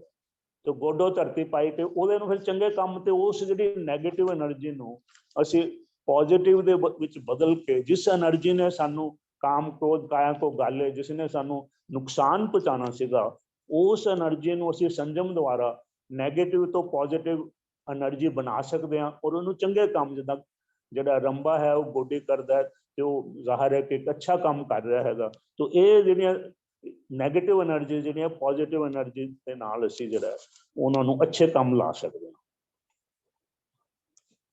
ਹੁਣ ਜਿਹੜਾ ਸਾਧਨ ਕੀ ਹੈਗਾ ਗੁਰਬਾਣੀ ਦੱਸਦੀ ਹੈ ਕਿ ਲੋਅਰ ਸੈਂਟਰਸ ਨੂੰ ਹਾਇਰ ਸੈਂਟਰ ਦੇ ਵਿੱਚ ਕੰਟਰੋਲ ਦੇ ਵਿੱਚ ਲਿਆਉਣ ਦਾ ਕਿਹੜਾ ਸਾਧਨ ਹੈ ਤਾਂ ਉਸ ਨੂੰ ਗੁਰਬਾਣੀ ਦੱਸਦੀ ਕਿ ਨਾਮ ਇੱਕ ਇਹੋ ਜਿਹੀ ਚੀਜ਼ ਹੈ, ਨਾਮ ਹੈ ਜਿਸ ਦੇ ਨਾਲ ਇਹ ਕੀਤਾ ਜਾ ਸਕਦਾ ਹੈ। ਤੋ ਜੇ ਅਸੀਂ ਨਹੀਂ ਕਰਦੇ ਤੇ ਫਿਰ ਜਿਹੜਾ ਸਾਡੇ ਜਿਹੜੇ ਜ਼ਾਹਰ ਹੈ ਕਿ ਅਸੀਂ ਸਾਨੂੰ ਜਿਹੜੀਆਂ ਸਿਹਤ ਸਾਡੀ ਨਹੀਂ ਰਹਿ ਸਕਦੀ। ਜੇ ਅਸੀਂ ਕਰ ਜਾਂਦੇ ਹਾਂ ਕਿ ਅਸੀਂ ਇਸ ਨੂੰ ਮਤਲਬ ਜਿਹੜੇ ਹਾਇਰ ਸੈਂਟਰ ਨੂੰ ਨਾਲ ਜਿਹੜੇ ਨਾਮ ਦੇ ਨਾਲ ਜੇ ਚੇਤਨਾ ਦੇ ਨਾਲ ਜਿਹੜੇ ਨਾਮ ਰੂਹਾਨੀ ਚੇਤਨਾ ਦੇ ਨਾਲ ਲੋਅਰ ਸੈਂਟਰਸ ਨੂੰ ਕੰਟਰੋਲ ਕਰ ਲੈਂਦੇ ਹਾਂ ਤੇ ਫਿਰ ਸਾਡੇ ਜਿਹੜੇ ਸਾਰੇ ਜਿਹੜੇ ਰੋਗ ਹੈ ਤਿੰਨੇ ਤਰ੍ਹਾਂ ਦੇ ਜਿਹੜੇ ਰੋਗ ਹੈ ਉਹ ਦੂਰ ਹੋ ਜਾਂਦੇ ਆ। ਤਿੰਨੇ ਤਾਪ ਨਿਵਾਰਨ ਹਾਰਾ ਦੁੱਖ ਅੰਤਾ ਸੁਖ ਰਾਸ। ਤੋ ਇਹ ਜਿਹੜੇ ਮਤਲਬ ਜਿਹੜੇ ਰੋਗ ਨੇ ਇਹ ਤਿੰਨ ਤਰ੍ਹਾਂ ਦੇ ਜਿਹੜੇ ਰੋਗ ਗੁਰਬਾਣੀ ਦੇ ਵਿੱਚ ਜਿਨ੍ਹਾਂ ਦਾ ਜ਼ਿਕਰ ਹੈ ਕਿ ਤਿੰਨੇ ਤਾਪ ਇਹ ਜਿਹੜੇ ਨੇ ਕਿਹੜੇ ਨੇ ਆਦ ਵਿਆਦ ਤੇ ਉਪਾਦ। ਹੁਣ ਇਹ ਜਿਹੜੇ ਆਦ ਨੇ ਇਹ ਹੈਗੇ ਨੇ ਮਾਨਸਿਕ ਰੋਗ। ਤੋ ਵਿਆਦ ਜਿਹੜਾ ਹੈਗਾ ਇਹ ਸਰੀਰਕ ਰੋਗ ਤੇ ਹੁਣ ਉਪਾਦ ਜਿਹੜਾ ਹੈ ਨਾ ਕਈ ਵਾਰੀ ਸਾਨੂੰ ਇਹਦੇ ਤੇ ਗਲਤਫਹਿਮੀ ਹੋ ਜਾਂਦੀ ਹੈ ਕਿ ਅਸੀਂ ਕਹਿੰਦੇ ਕਿ ਆਤਮਾ ਦੇ ਰੋਗ ਹੈ। ਨਹੀਂ, ਆਤਮਾ ਦੇ ਰੋਗ ਨਹੀਂ ਹੋ ਸਕਦੇ। ਆਤਮਾ ਨੂੰ ਤਾਂ ਕੋਈ ਰੋਗ ਲੱਗ ਨਹੀਂ ਸਕਦਾ तो ये तो आत्मा तो दूर होने दे जिहड़े रोग है, आत्मा तो इस भरम दे रोग आपां कह सकते हैं। तो वैसे भरम दे विच जिहड़े झगड़े भी जिहड़े हो जाते हैं, तो एक उपाद का मतलब झगड़ा भी है, तो भरम भी है, झगड़ा भी है। तो मतलब इस चीज तो असीं नहीं कह सकते कि देखो जी शरीर के रोग, मन के रोग ते आत्मा के रोग, ये तीन मतलब जिहड़ा ये सानू इस गलती तो बचना चाहिए कि तीजा जिहड़ा मानसिक रोग भी है ने, शरीरक ने, लेकिन आत्मक रोग नहीं होंगे। ये जिहड़े ने भरम दे जां झगड़े दे जो कह लो जिहड़े आत्मा तो दूर हो, आत्मिक तत्व तो दूर होने दे रोग ने। हुण कोई ये भी कह सकता है कि देखो जी साइंटिफिकली किस तरह मतलब हो सकता है कि सर्व रोग का औखद नाम। तो हुण ये गल जिहड़ी समझण लई ना सानू ये पहला समझना पएगा भी जिहड़ा असीं समझदे हां कि असीं सुखी हाँ कि दुखी हाँ, इहदा निर्णय कौन करता है। तो जाहिर है कि ये जिहड़ी सुख या दुख है ये मन की अवस्था है। ये मन ये फैसला करता है कि असीं सुखी हाँ कि असीं दुखी हाँ। हुण मन जोगी मन भोगिया, मन मूर्ख गवार, मन दाता मन मंगता, मन सिर गुर करतार। हुण ये जिहड़ा हैगा इत्थे जे आपां कह लईए कि you are what your state of mind is, कि तुसीं की हो, इहदा फैसला जिहड़ा तुहाडे मन की अवस्था करदी है। हुण इत्थे एक चीज़ जिहड़ी है ये कहनी बड़ी जरूरी है कि इत्थे जिहड़ी मॉडर्न साइकोलॉजी है और गुरबाणी दोनों चीज़ां इस ते सहमत ने कि जिहड़ा है कि you are what your state of mind is, कि तुहाडे मन की अवस्था ही दसदे कि तुसीं की हो।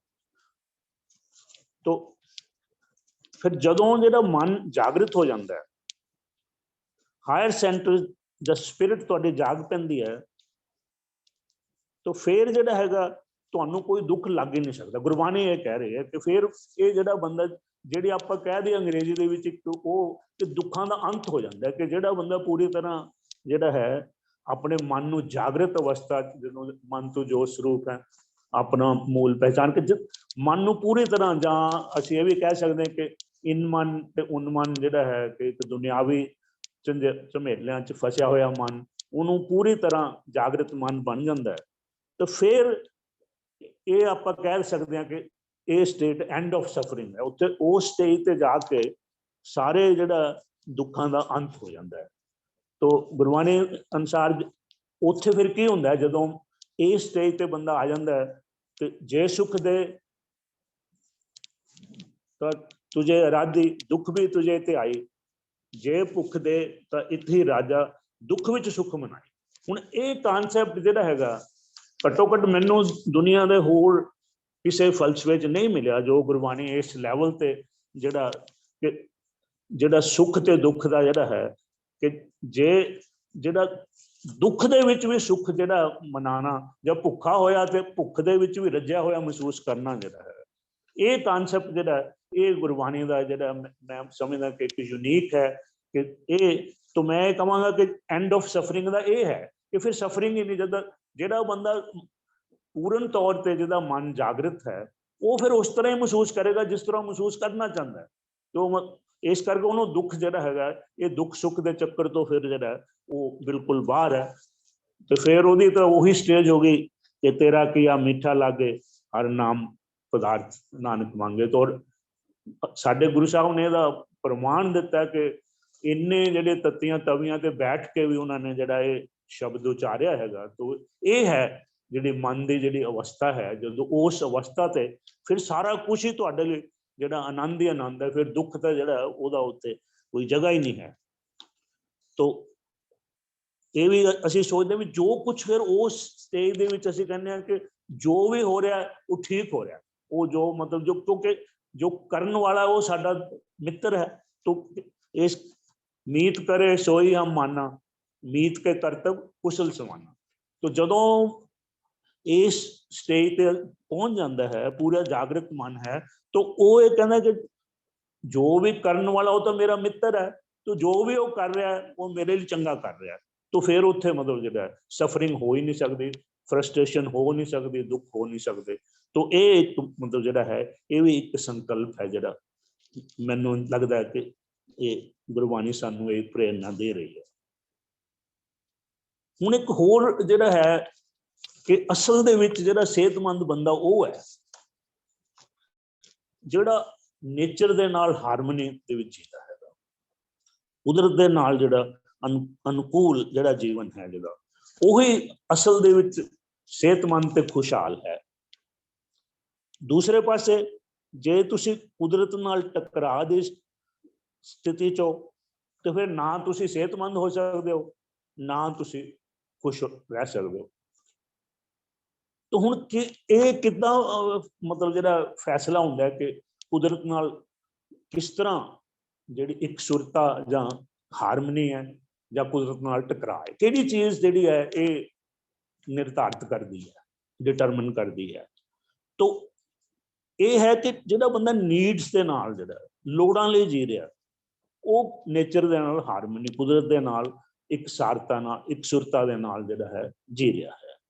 दूसरे पासे जिहड़ा है डिजायर्स जिहड़ियां ख्वाहिशां पूरियां करन लई जीना जिहड़ा है ये कुदरत नाल तुहानूं टकरा दी स्टेज दे विच लिजांदा है। ते जदों कुदरत नाल टकरा होएगा ते फिर तुहाडी जिहड़ी सेहत अच्छी नहीं रह सकती। तो नीड्स एंड डिजायर्स जिहड़ियां हैगियां ने क्यों, क्योंकि जिहड़ियां नीड्स ने वो डिफाइन कीतियां जा सकदियां ने। नीड्स कैन बी डिफाइंड जां अपनियां लोड़ां परिभाषित कीतियां जा सकदियां ने। जिहड़ी चीज़ डिफाइन कीती जा सकती है, जिहड़ी परिभाषित कीती जा सकती है वो पूरी कीती जा सकती है। तो जाहिर है कि जे बंदा नीड्स अपनियां डिफाइन कर लैंदा है कि तो फिर उन्होंने पूरियां हो जाएंगियां तो फिर उन्होंने निराशा नहीं आएगी। लेकिन जिहड़ियां डिजायर्स ने जिहड़ियां ख्वाहिशां ने वो डिफाइन ही नहीं कीतियां जा सकदियां। Desires can not be define, ख्वाहिशां परिभाषित किया नहीं जा सकता। जिहड़ी चीज़ डिफाइन नहीं की जा सकती वो पूरी भी नहीं हो सकती। तो डिजायर पाथवे जिहड़ा हैगा ਇਹਦਾ एंड रिजल्ट निराशा ही निकलनी है। ਉਹਦਾ फ्रस्ट्रेशन उदों फ्रस्ट्रेशन जिहड़ी है वो तुहानूं फिर जिहड़ी है वो सेहतमंद नहीं रहन दे। तो ये जिहड़ा गुरबाणी दे विच जिहड़ा ये नीड्स जिहड़ी हैगी है ये बहुत ਇਹਦੇ ਤੇ ਜ਼ੋਰ ਦਿੱਤਾ ਗਿਆ ਹੈਗਾ। ਤੇ ਹੁਣ ਜਿਉਂ-ਜਿਉਂ ਅਸੀਂ ਸਾਡੇ ਗੁਰਬਾਣੀ ਦੀ ਜਿਹੜੀ ਅੰਡਰਸਟੈਂਡਿੰਗ ਵੱਧਦੀ ਹੈ ਤਾਂ ਗੱਲਾਂ ਦੀ ਸਮਝ ਆਉਂਦੀ ਹੈ। ਹੁਣ ਭਗਤ ਧੰਨਾ ਜੀ ਦੀ ਬਾਣੀ ਜੋ ਮੈਨੂੰ ਪਹਿਲਾਂ ਨਹੀਂ ਸੀ ਇੰਨਾ ਪਤਾ ਲੱਗ ਰਿਹਾ ਵੀ ਉਹਨਾਂ ਨੇ ਬੜੀਆਂ ਜਿਹੜੀਆਂ ਆਪਣੀਆਂ ਲੋੜਾਂ ਦੀਆਂ ਗੱਲ ਕੀਤੀ ਹੈ। ਮਤਲਬ ਆਟੇ ਦਾਲ ਦੀ, ਘਿਓ ਦੀ, ਮੱਝ ਦੀ ਲਵੇਰੀ ਜਿਹਨੂੰ ਕਹਿੰਦੇ ਕੋਈ ਦੁੱਧ ਵਾਲਾ ਪਸ਼ੂ, ਘੋੜੇ ਦੀ ਜਿਹੜੀ ਅੱਜ ਦਾ ਸਮਝੋ ਜਿਵੇਂ ਆਉਣ ਜਾਣ ਦਾ ਸਾਧਨ ਹੈ, ਇਸ ਤਰ੍ਹਾਂ ਹੀ ਉਹਨਾਂ ਨੇ ਕਿਹਾ ਕਿ ਔਰਤ ਵੀ ਚਾਹੀਦੀ ਹੈ। ਇਹ ਸਾਰੀਆਂ ਚੀਜ਼ਾਂ ਉਹਨਾਂ ਨੇ ਪਰਮਾਤਮਾ ਤੋਂ ਮੰਗੀਆਂ ਤੇ ਮੈਨੂੰ ਉਹਦੀ ਇੰਨੀ ਨਹੀਂ ਸੀ ਪਹਿਲਾਂ ਇੰਪੋਰਟੈਂਸ ਸਮਝ ਆ ਰਹੀ ਕਿ ਲੇਕਿਨ ਹੁਣ ਫਿਰ ਬਾਅਦ ਚ ਮੈਂ ਕਿਹਾ ਇਹ ਤਾਂ ਬੜੀ ਵੱਡੀ ਗੱਲ ਹੈ। ਤਾਂ ਉਹਨਾਂ ਨੇ ਨੀਡਸ ਜਿਹੜੀਆਂ ਹੈਗੀਆਂ ਲੋੜਾਂ ਮਨੁੱਖ ਦੀਆਂ ਦੱਸੀਆਂ ਨੇ ਕਿ ਲੋੜਾਂ ਜਿਹੜੀਆਂ ਪਰਮਾਤਮਾ ਤੋਂ ਲੋੜਾਂ ਮੰਗਣੀਆਂ ਜਿਹੜੀਆਂ ਜਾਇਜ਼ ਹੈ। ਇਹ ਜਿਹੜਾ ਹੈਗਾ ਜਦੋਂ ਤੁਸੀਂ ਆਪਣੀਆਂ ਲੇਕਿਨ ਤੋਂ ਇਸ ਕਰਕੇ ਇਹ ਜਿਹੜਾ ਬਾਬਾ ਫਰੀਦ ਵੀ ਜਿਹੜੇ ਨੇ ਹੁਣ ਇੱਥੇ ਜਿਹੜਾ ਲੋੜਾਂ ਜਿਹੜੀਆਂ ਨੂੰ ਸਾਨੂੰ ਜਿਹੜੀਆਂ ਉਹ ਸੰਜਮ ਵੱਲ ਜਾਂਦੀਆਂ ਨੇ ਤੇ ਜਿਹੜੀਆਂ ਡਿਜ਼ਾਇਰਸ ਨੇ ਜਿਹੜੀਆਂ ਖਾਸ਼ਾਂ ਇਹ ਸਾਨੂੰ ਦਿਖਾਵੇ ਵੱਲ ਜਾਂਦੀਆਂ। ਜਿੱਦਾਂ ਅੰਗਰੇਜ਼ੀ ਚ ਆਪਾਂ ਕਹਿ ਸਕਦੇ ਹਾਂ ਕਿ ਮੋਡਰੇਸ਼ਨ ਜਿਹੜੀਆਂ ਨੀਡਸ ਦਾ ਸੰਬੰਧ ਮੋਡਰੇਸ਼ਨ ਨਾਲ ਹੈ ਤੇ ਜਿਹੜਾ ਡਿਜ਼ਾਇਰ ਦਾ ਐਕਸਟਰਾਵੈਗੈਂਸ ਦਿਖਾਵੇ ਨਾਲ ਹੈ।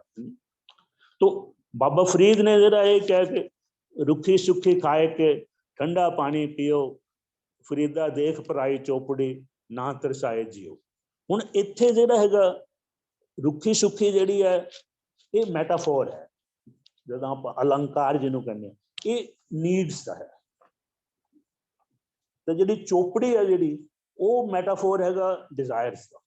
तो इत्थे गल जिहड़ा हैगा वो मतलब जिहड़ा है बाबा फरीद यही कह रहे हैं कि जी है उही जो कॉन्सैप्ट दस रहे हैं कि नीड्स जड़ियां ने उहदे लई जियो, डिजायर्स लई फुलफिल करने लई ना जियो। तो यही चीज़ फिर बाबा फरीद का एक होर जिहड़ा शब्द जिहड़ा है फरीदा रोटी मेरी काठ की लावण मेरी भुख, जिन्हें खाधी चौपड़ी घने सहन दे दुख। तो ये जिहड़ी है चीज़ है, इत्थे भी जिहड़ा मैटाफोर उही है कि जिहड़ी काठ की रोटी है वो मतलब जिहड़ी है सुक्की रोटी है, वो जिहड़ी है मैटाफोर इहदा हैगा नीड्स दा ते जिहड़ा मॉडरेशन दा संयम दा। ते इहदे च एक चीज़ जिहड़ी कई वारी जिहड़ी कईयां नूं नहीं शायद पता हुंदा कि लावण, कई सोचदे कि रोटी मेरी काट के लावण मेरी भुख लांदी है, ये नहीं है। लावण जिहड़ा हैगा ये लावण दा मतलब सलूना हुंदा है, जिहड़ा जो दाल सब्जी तो बिना ही ना उत्ते मल के जिहड़ा सलूना, वो भी ये होर भी ज्यादा मतलब उसनूं एक सुक्की रोटी है तो उत्ते लावण लग्या होया है। तो ये मैटाफोर नूं उस अलंकार नूं होर भी स्ट्रॉन्ग बनांदा हैगा कि ये जिहड़ा एक सिंपलिसिटी दा मतलब सादगी ते संयम की गल हो रही है। ते जिहड़ी चोपड़ी रोटी फिर इत्थे घने सहन के दुख के डिजायर्स दा मैटाफोर है। अलंकार जिहड़ा हैगा वो जिहड़ा खाशां दा हैगा ते ਉਹ बाबा फरीद कह रहे हैं कि फिर वो तुहानूं दुख च ले जाएगा। ਜਿਹੜੇ फिर अखीर च ਆਪਾਂ ਇੱਥੇ ਆਉਂਦੇ ਹਾਂ कि ਜਿਹੜੇ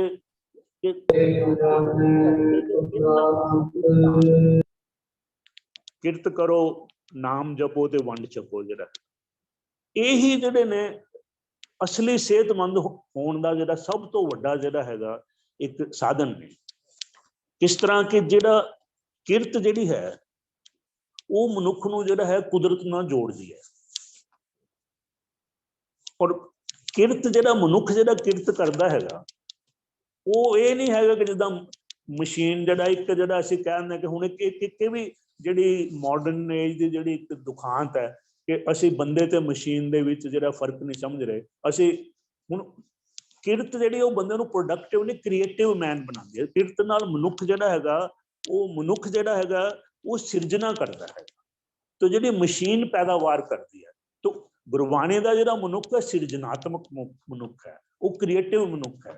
लेकिन जिहड़ी मशीन है जां असीं जे वो मशीन वर्गा मनुख जे कहांगे प्रोडक्टिव, तो फिर वो जिहड़ा पैदावारक मनुख है ਉਹਦੇ ਨਾਲੋਂ ਜਿਹੜਾ ਸਿਰਜਨਾਤਮਕ ਮਨੁੱਖ ਹੈ ਉਹ ਉੱਪਰ ਦਰਜਾ ਹੈ। ਔਰ ਸਿਰਜਨਾਤਮਕ ਮਨੁੱਖ ਨੂੰ ਹੀ ਕੰਟੈਂਟਮੈਂਟ ਮਿਲ ਸਕਦੀ ਹੈ, ਪ੍ਰੋਡਕਟਿਵ ਮਨੁੱਖ ਨੂੰ ਨਹੀਂ ਮਿਲ ਸਕਦੀ। तो इस करके कुदरत नाल जुड़ना जिहड़ी चीज़ है वो किरत जोड़दी है कुदरत नाल, पहला जिहड़ी चीज़ है। तो फिर ਉਹਦੇ ਜਿਹੜਾ कुदरत ही साडे सारे ਗਿਆਨ ਦਾ ਜਿਹੜਾ ਸੋਮਾ है, तो कुदरत नाल जुड़िया जिहड़ा मनुੱਖ है ਉਹੀ ਜਿਹੜਾ दूसरी स्टेज नाम ਉਹਦੀ रूहानी चेतना जिहड़ी चेतन मनुੱਖ बन सकता है। पर ਉਹਦੇ ਲਈ भी कुदरत नाल जुड़ना जरूरी है पहले। तो जिहड़ा मनुख जिहड़ा चेतन हो गया, जिहड़ा पूरी तरह रूहानी तौर पर चेतन हो गया, वो जिहड़ा फिर वो अपनी होंद नूं सिर्फ अपने तक सीमित नहीं देखेगा, बल्कि वो अपनी होंद नूं समुची होंद ब्रह्मंडी होंद दा हिस्सा देखेगा। तो जाहिर है कि वो फिर ਉਹਦੇ ਵਿੱਚ ਜਿਹੜੀ ਵੰਡ ਕੇ ਛਕਣ ਦੀ ਜਿਹੜੀ रुचि है, टेंडेंसी है, वो आएगी। तो ये इस तरह ये तिन्ने जिहड़े ने किरत नाम और वंड छकना ये इस तरह मतलब चलते हैं। और ये तिन्ने जिहड़े ने फिर असली जिहड़ी है तुहानूं मतलब जिहड़ा है ये जिहड़ी तुहाडी चंगी सेहत दे ਵੱਲ ਜਿਹੜੇ ਲਿਜਾਂਦੇ ਨੇ। क्योंकि ਜਿਹੜਾ ਮਨੁੱਖ ਕੁਦਰਤ ਤੋਂ ਟੁੱਟ ਗਿਆ ਉਹ ਜਿਹੜਾ ਹੈਗਾ ਉਹ ਫਿਰ ਕੁਦਰਤ ਤੋਂ ਟੁੱਟਣ ਦੇ ਨਾਲ ਬੰਦਾ ਜਿਹੜਾ ਸਮਾਜ ਤੋਂ ਵੀ ਟੁੱਟ ਜਾਏਗਾ, ਆਪਣੇ ਪਰਿਵਾਰ ਤੋਂ ਵੀ ਟੁੱਟ ਜਾਏਗਾ, ਔਰ ਖੁਦ ਆਪਣੇ ਆਪ ਤੋਂ ਟੁੱਟ ਜਾਏਗਾ, ਜਿਹਨੂੰ ਆਪਾਂ ਅੰਗਰੇਜ਼ੀ ਚ ਸੈਲਫ ਏਲੀਨੇਸ਼ਨ ਕਹਿੰਦੇ। ਹੁਣ ਜਿਹੜਾ ਸੈਲਫ ਏਲੀਨੇਸ਼ਨ ਜਿਹੜੀ ਹੈ, ਜਿਹੜਾ ਟੁੱਟਿਆ ਹੋਇਆ ਮਨੁੱਖ ਹੈ, ਤਾਂ ਉਹ ਜਿਹੜਾ ਹੈਗਾ ਉਹਨੂੰ ਫਿਰ ਉਹਦੇ ਵਿੱਚ ਜਿਹੜਾ ਤਿੰਨ ਚੀਜ਼ਾਂ ਆ ਜਾਂਦੀਆਂ ਨੇ ਜਿਹੜੀਆਂ ਕਿ ਮਾਡਰਨ ਮੈਨ ਜਿਹੜਾ ਉਹਦੇ ਚ ਜਿਹੜੇ ਤਿੰਨ ਫੀਅਰ, एंगजाइटी ते इनसिक्योरिटी, ਉਹਦੇ ਵਿੱਚ ਭੈ ਤੇ ਚਿੰਤਾ ਤੇ ਅਸੁਰੱਖਿਆ। ਹੁਣ ਇਹ ਚੀਜ਼ਾਂ ਜਦੋਂ ਇਹ ਕੁਦਰਤ ਨਾਲੋਂ ਟੁੱਟਣ ਨਾਲ ਪੈਦਾ ਹੁੰਦੀਆਂ ਤੇ ਇਸ ਕਰਕੇ ਇਹ ਜਿਹੜੀਆਂ ਇਹ ਚੀਜ਼ਾਂ ਨੇ ਬੰਦੇ ਨੂੰ ਬਿਮਾਰ ਕਰਦੀਆਂ। तो इस करके कुदरत नाल जिहड़ा जुड़ना, कुदरत नाल जिहड़ा हारमोनी नेचर दे नाल ये बहुत जरूरी है। तो चंगी सेहत दे ये जिहड़े तिन्ने जिहड़े ने आधार ने। ते फिर गुरबाणी कहते घाल खाए किछ हथे दे नानक राह पछाने से, भी ये वधिया जिहड़ा जीवन है भी किरत करो ते फिर जिहड़ा हैगा वंड के छको। ते इस तरह ही खावे खर्चे रल मिल भाई टोट ना आवे वधो जाए। तो जिहड़े बंदे मतलब इस तरह ते चलणगे उन्हां नूं कोई घाट नहीं होएगी। इहदे नाल वंडण दे नाल चीज़ घटेगी नहीं बल्कि सगों होर वधेगी। तो ये जिहड़ा हैगा ये भी संकल्प सानूं गुरबाणी दस रही है। फिर ये भी सानू समझाया कि जदों बंदा नाम नालों टुटदा है तो फिर वो जिहड़ा है वो बीमार हुंदा है। दुख रोग शोक दुख रोग शोक बिसरे जब नाम, सदा आनंद जा हर गुण गाम। तो ये जिहड़े मतलब दुख रोग शोक ये नाम दे विसरन नाल हुंदे ने, ते जिहड़ा बंदा नाम नाल जुड़िया है, हरि दे गुण गा रहा है सदा, ਉਹਨੂੰ ਉਹ सदा आनंद च है। तो ये ਅਸੀਂ जे कह लीए कि ਕਿਹੜੀ चीज़ नाम नालों तोड़दी है बंदे ਨੂੰ, ਉਹਦੀ ਹਉਮੈ है, ईगो ਜਿਹਨੂੰ ਆਪਾਂ ਕਹਿੰਦੇ हैं। ਤੇ ਗੁਰਬਾਣੀ ਕਹਿੰਦੀ कि दो चीज़ां इकट्ठियां नहीं रह सकਦੀਆਂ। ਹਉਮੈ ਨਾਵੇਂ ਨਾਲ विरोध है, दोए ना वसे एक ठाई। तो एक जिहड़ी चीज़ है तो गुरबाणी सानू स्पष्ट कर रही है कि जिहड़ी हौमे और हुक्म जिहड़ा, तो ये जिहड़ा है बहुत बुनियादी सवाल है। और मैं कहना कि ये भी एक सिख फलसफे की बहुत महानता है कि इन्ना स्पष्ट मैनू होर ये नखेड़ा जिहड़ा किसी होर फलसफे च नहीं है कि किहड़ा सही और किहड़ा गलत ढंग है। तो ये जिहड़ा बुनियादी सवाल जिहड़ा है गुरु साहब उठाते ने, जिहड़ा जपजी साहब दे विच कि सचारा होइए कि कूड़े टुटे पाल। तो सच्चा जीवन की है, झूठ की दीवार किस तरह डेगी गिराई जा सकती है। तो ਉਹਦਾ फिर जवाब भी आप ही दिंदे ने कि हुक्म रजाई चलना नानक लिखा। तो ਜਿਹੜਾ बंदा हुक्म के अनुसार चल रहा है, ਉਹਦੀ रजा के अनुसार चल रहा है, वो सही रस्ते ते चल रहा है। इसनों फिर वो स्पष्ट कर रहे हैं कि हुक्मे अंदर सब को, बाहर हुक्म ना कोए, नानक हुक्मे जय बुझे तो हौमे कहे ना कोई। तो एक गलत और सही रस्ते ਨੂੰ फिर ਜਿਹੜਾ है नखेड़िया गया कि ਜਿਹੜਾ हुक्म ਜਿਹੜਾ है वो यूनीवर्सल ऑर्डर है या नैचुरल लॉ है। तो जो उसके मुताबिक चल रहा है वो सही है। तो वो है, वो सेहतमंद भी है, वो खुश भी है, तो वो आसवंद भी है। तो ਜਿਹੜਾ ਜਿਹੜਾ है हौमे ਦੇ ਵਿੱਚੋਂ ਜਿਹੜਾ ਉਹ ਜਿਹੜਾ ਹਉਮੈ ਤੁਹਾਨੂੰ ਡਿਜ਼ਾਇਰ ਪਾਥਵੇ, ਉਹੀ ਗੱਲ ਫਿਰ ਉੱਥੇ ਆ ਜਾਏਗੀ ਕਿ ਹੁਕਮ ਜਿਹੜਾ ਹੈਗਾ ਇਹ ਤੁਹਾਨੂੰ ਨੀਡਸ ਵੱਲ ਲਿਜਾਏਗਾ, ਤੇ ਜਿਹੜੀ ਹਉਮੈ ਜਿਹੜੀ ਹੈ ਤੁਹਾਨੂੰ ਡਿਜ਼ਾਇਰਸ ਵੱਲ ਲਿਜਾਏਗੀ। ਤੇ ਉਹਦਾ ਐਂਡ ਰਿਜ਼ਲਟ ਜਿਹੜਾ ਉਹ ਫਰਸਟ੍ਰੇਸ਼ਨ, ਨਿਰਾਸ਼ਾ ਨਿਕਲੇਗੀ। ਤੇ ਨਿਰਾਸ਼ਾ ਦੇ ਵਿੱਚੋਂ ਹੀ ਜਿਹੜਾ ਹੈ ਉਹ ਜਿਹੜੀ ਸਿਹਤ ਜਿਹੜੀ ਹੈ ਤੁਹਾਡੀ ਖਰਾਬ ਹੋਏਗੀ। तो ਇਹ ਜਿਹੜਾ ਸਭ ਤੋਂ ਵੱਡਾ ਜਿਹੜਾ ਆਪਾਂ ਕਹੀਏ ਕਨਕਲੂਜਨ ਜਿਹੜਾ ਹੈ ਸਿਹਤਮੰਦ ਹੋਣ ਦਾ ਇਹੀ ਹੈ कि नेचर दे नाल जिहड़ा है, कुदरत दे नाल अनुकूलता, नेचर दे नाल हारमनी जिहड़ी हैगी है, एक सुरता नाल जीना जिहड़ा है, ये निचोड़ अगर कहिए अच्छी सेहत दा है तो शायद अतकथनी नहीं होएगी। तो मैं हुण थोड़ा जिहा जिहड़ा टाइम है वो इस ते अज की जिहड़ी स्थिति है पंजाबियां दी जिहड़ी है सेहत पक्षों, तो मैं मतलब दोनों देखे हैगे अपने जीवन दे विच कि पहला जिहड़ा मैं उदों पंजाबी जिहड़े सी, मैनूं लगदा कि शायद दुनिया 'च सब तो जिहड़े सेहतमंद लोकां 'च आंदे सीगे। लेकिन हुण जिहड़ा बिल्कुल उल्ट हो गया हैगा, बड़ा दुख की गल है कि हुण असीं दुनिया के सब तो गैर सेहतमंद लोकां 'च आंदे हां। ते हुण ये तुसीं कहोगे शायद ये कोई वधाई चढ़ाई गल हो रही है, नहीं। ये एक जिहड़ा स्टडी होई सीगी कुछ समा पहलां, ये PGI चंडीगढ़ ने पंजाब के मैडिकल कालजां उन्हां नाल रल के स्टडी की सी कि किन्ने क पंजाबी पूरी तरह हैल्थी ने। ते उन्होंने जिहड़े है 6 क्राइटेरिया है ना, जो 6 पैमाने चुने सी। एक तां भी तुहाडा जिहड़ा वेट तुसीं ठीक है, ओवरवेट तो नहीं, फिर तुसीं मतलब जिहड़ा हैगा भी रोज़ कसरत करदे कि नहीं, सेहत एक्सरसाइज जिहड़ी है। फिर इस तरह भी तुसी हर रोज़ कोई ताज़े फल या सब्जियां का सेवन करते हो कि नहीं। फिर तुहानू कोई बीमारी तो नहीं जिस तरह heart disease, diabetes, high blood pressure. फिर एक होर सीगा कि तुसी शराब पींदे हो कि नहीं, तो तुसी सिगरेट पींदे हो कि नहीं। इदा 6 क्राइटेरिया उन्होंने रखे थे। हुण तुहानू हैरानी होएगी कि किन्ने क पंजाबी ने जिहड़े 6 दे 6 पूरे उतरदे आ। तो ये अंदाजा लाना भी बड़ा मुश्किल है, पर 2% लोग जिहड़े ने जिन्होंने पूरी तरह असीं जिहड़ा है पंजाबियां नूं कह सकते हैं कि पूरी तरह सेहतमंद ने। ते हुण ये गल नहीं कि पंजाब दे विच हो रहा है, ਇਹ ਮਤਲਬ ਜੇ ਹੁਣ ਸਭ ਤੋਂ ਜ਼ਿਆਦਾ ਜੇ ਪੰਜਾਬੀ ਹੁਣ ਕਿਤੇ ਜਾ ਰਹੇ ਨੇ ਵਿਦੇਸ਼ਾਂ ਤੋਂ ਕੈਨੇਡਾ ਜਾ ਰਹੇ ਨੇ 70% ਲੋਕ ਜਿਹੜੇ ਸਾਡੇ ਹੁਣ ਬਾਹਰ ਜਾ ਰਹੇ ਨੇ ਕੈਨੇਡਾ ਜਾ ਰਹੇ ਨੇ। ਹੁਣ ਕੈਨੇਡਾ ਦੀ ਵੀ ਸਥਿਤੀ ਦੇਖ ਲਓ ਪੰਜਾਬੀਆਂ ਦੀ ਸਿਹਤ ਦੀ, ਕਿ ਮੈਂ ਆਪਣੀ ਕਿਤਾਬ ਕਾਫੀ ਸਮਾਂ ਪਹਿਲਾਂ ਲਿਖੀ ਸੀਗੀ ਕ੍ਰਾਈਸਿਸ ਇਨ ਸਿਵਲਾਈਜੇਸ਼ਨ ਅ ਸਿੱਖ ਪਰਸਪੈਕਟਿਵ, ਤੇ ਉਹਦੇ ਵਿੱਚ ਮੈਂ ਇੱਕ ਦੇਖਿਆ ਕਿ ਜਿਹੜੇ ਸਾਡੇ ਉੱਥੇ ਪੰਜਾਬੀ ਲੋਕ ਹੈ ਉਹਨਾਂ ਨੂੰ ਕਿੰਨਾ ਕੁ ਹਾਰਟ ਅਟੈਕ ਕੈਨੇਡਾ 'ਚ ਹੋ ਰਿਹਾ। ਤਾਂ ਉਹ ਜਿਹੜੇ ਅੰਕੜੇ ਸੀਗੇ ਉਹਨਾਂ ਨੇ ਦੱਸਿਆ ਕਿ ਸਾਡੇ ਲੋਕਾਂ ਨੂੰ ਜਿਹੜਾ ਔਸਤ ਕੈਨੇਡੀਅਨ ਨਾਲੋਂ 4 ਗੁਣਾ ਜ਼ਿਆਦਾ ਹਾਰਟ ਅਟੈਕ ਹੋ ਰਿਹਾ ਸੀ। ਤਾਂ ਮੈਂ ਸੋਚਿਆ ਸ਼ਾਇਦ ਕਿ ਜਿਹੜਾ ਵੀ ਇਹ ਮਾਈਗ੍ਰੇਸ਼ਨ ਦਾ ਸਟ੍ਰੈਸ ਹੈ, ਸਾਰੇ ਮਾਈਗ੍ਰੈਂਟਸ ਜਿਹੜੇ ਲੋਕਲ ਜਿਹੜੇ ਲੋਕ ਨੇ ਉਹਨਾਂ ਨਾਲੋਂ ਉਹਨਾਂ ਨੂੰ ਜ਼ਿਆਦਾ ਸਟ੍ਰੈਸ ਹੈ ਤੇ ਉਹਨਾਂ ਨੂੰ ਜ਼ਿਆਦਾ ਹਾਰਟ ਅਟੈਕ ਹੋਏਗਾ। ਪਰ ਹੈਰਾਨੀ ਮੈਨੂੰ ਉਦੋਂ ਹੋਈ ਕਿ ਜਦੋਂ ਚਾਈਨੀਜ਼ ਲੋਕ ਨੇ ਜਿਹੜੇ ਉਹਨਾਂ 'ਚ ਐਵਰੇਜ ਜਿਹੜੇ ਗੋਰਿਆਂ ਨਾਲੋਂ ਉੱਥੋਂ ਦੀ ਵਸੋਂ ਨਾਲੋਂ 4 ਗੁਣਾ ਘੱਟ ਹਾਰਟ ਅਟੈਕ ਹੈ। ਤਾਂ ਤੁਸੀਂ ਅੰਦਾਜ਼ਾ ਲਾਓ ਕਿ ਪੰਜਾਬੀਆਂ ਦੀ ਸਿਹਤ ਦਾ ਕਿ ਇੱਕ ਅਗਰ ਚਾਈਨੀਜ਼ ਨੂੰ ਜਿਹੜਾ ਹੁੰਦਾ ਹੈ ਹਾਰਟ ਅਟੈਕ ਤੇ 16 ਗੁਣਾ ਸਾਡੇ ਜਿਹੜਾ ਉਹ ਇਨਸੀਡੈਂਸ ਜ਼ਿਆਦਾ ਹੈ। ਤੇ ਅੱਜ ਜਿਹੜਾ ਦੂਸਰਾ ਵੀ ਤੁਸੀਂ ਦੇਖੋ ਜਿਹੜੀ ਸਟੱਡੀ ਹੈ ਕਿ ਜਿਹੜੀ ਡਿਪਰੈਸ਼ਨ ਵੀ ਜਿਹੜੀ ਹੈਗੀ ਹੈ ਉਹ ਪੰਜਾਬੀਆਂ 'ਚ ਜਿਹੜੀ ਔਸਤ ਜਿਹੜੀ ਐਵਰੇਜ ਜਿਹੜੀ ਕੈਨੇਡਾ ਉਹਨਾਂ ਨਾਲੋਂ ਇਹ ਸਾਰੇ ਅੰਕੜੇ ਜਿਹੜੇ ਨੇ ਅਵੇਲੇਬਲ ਨੇ।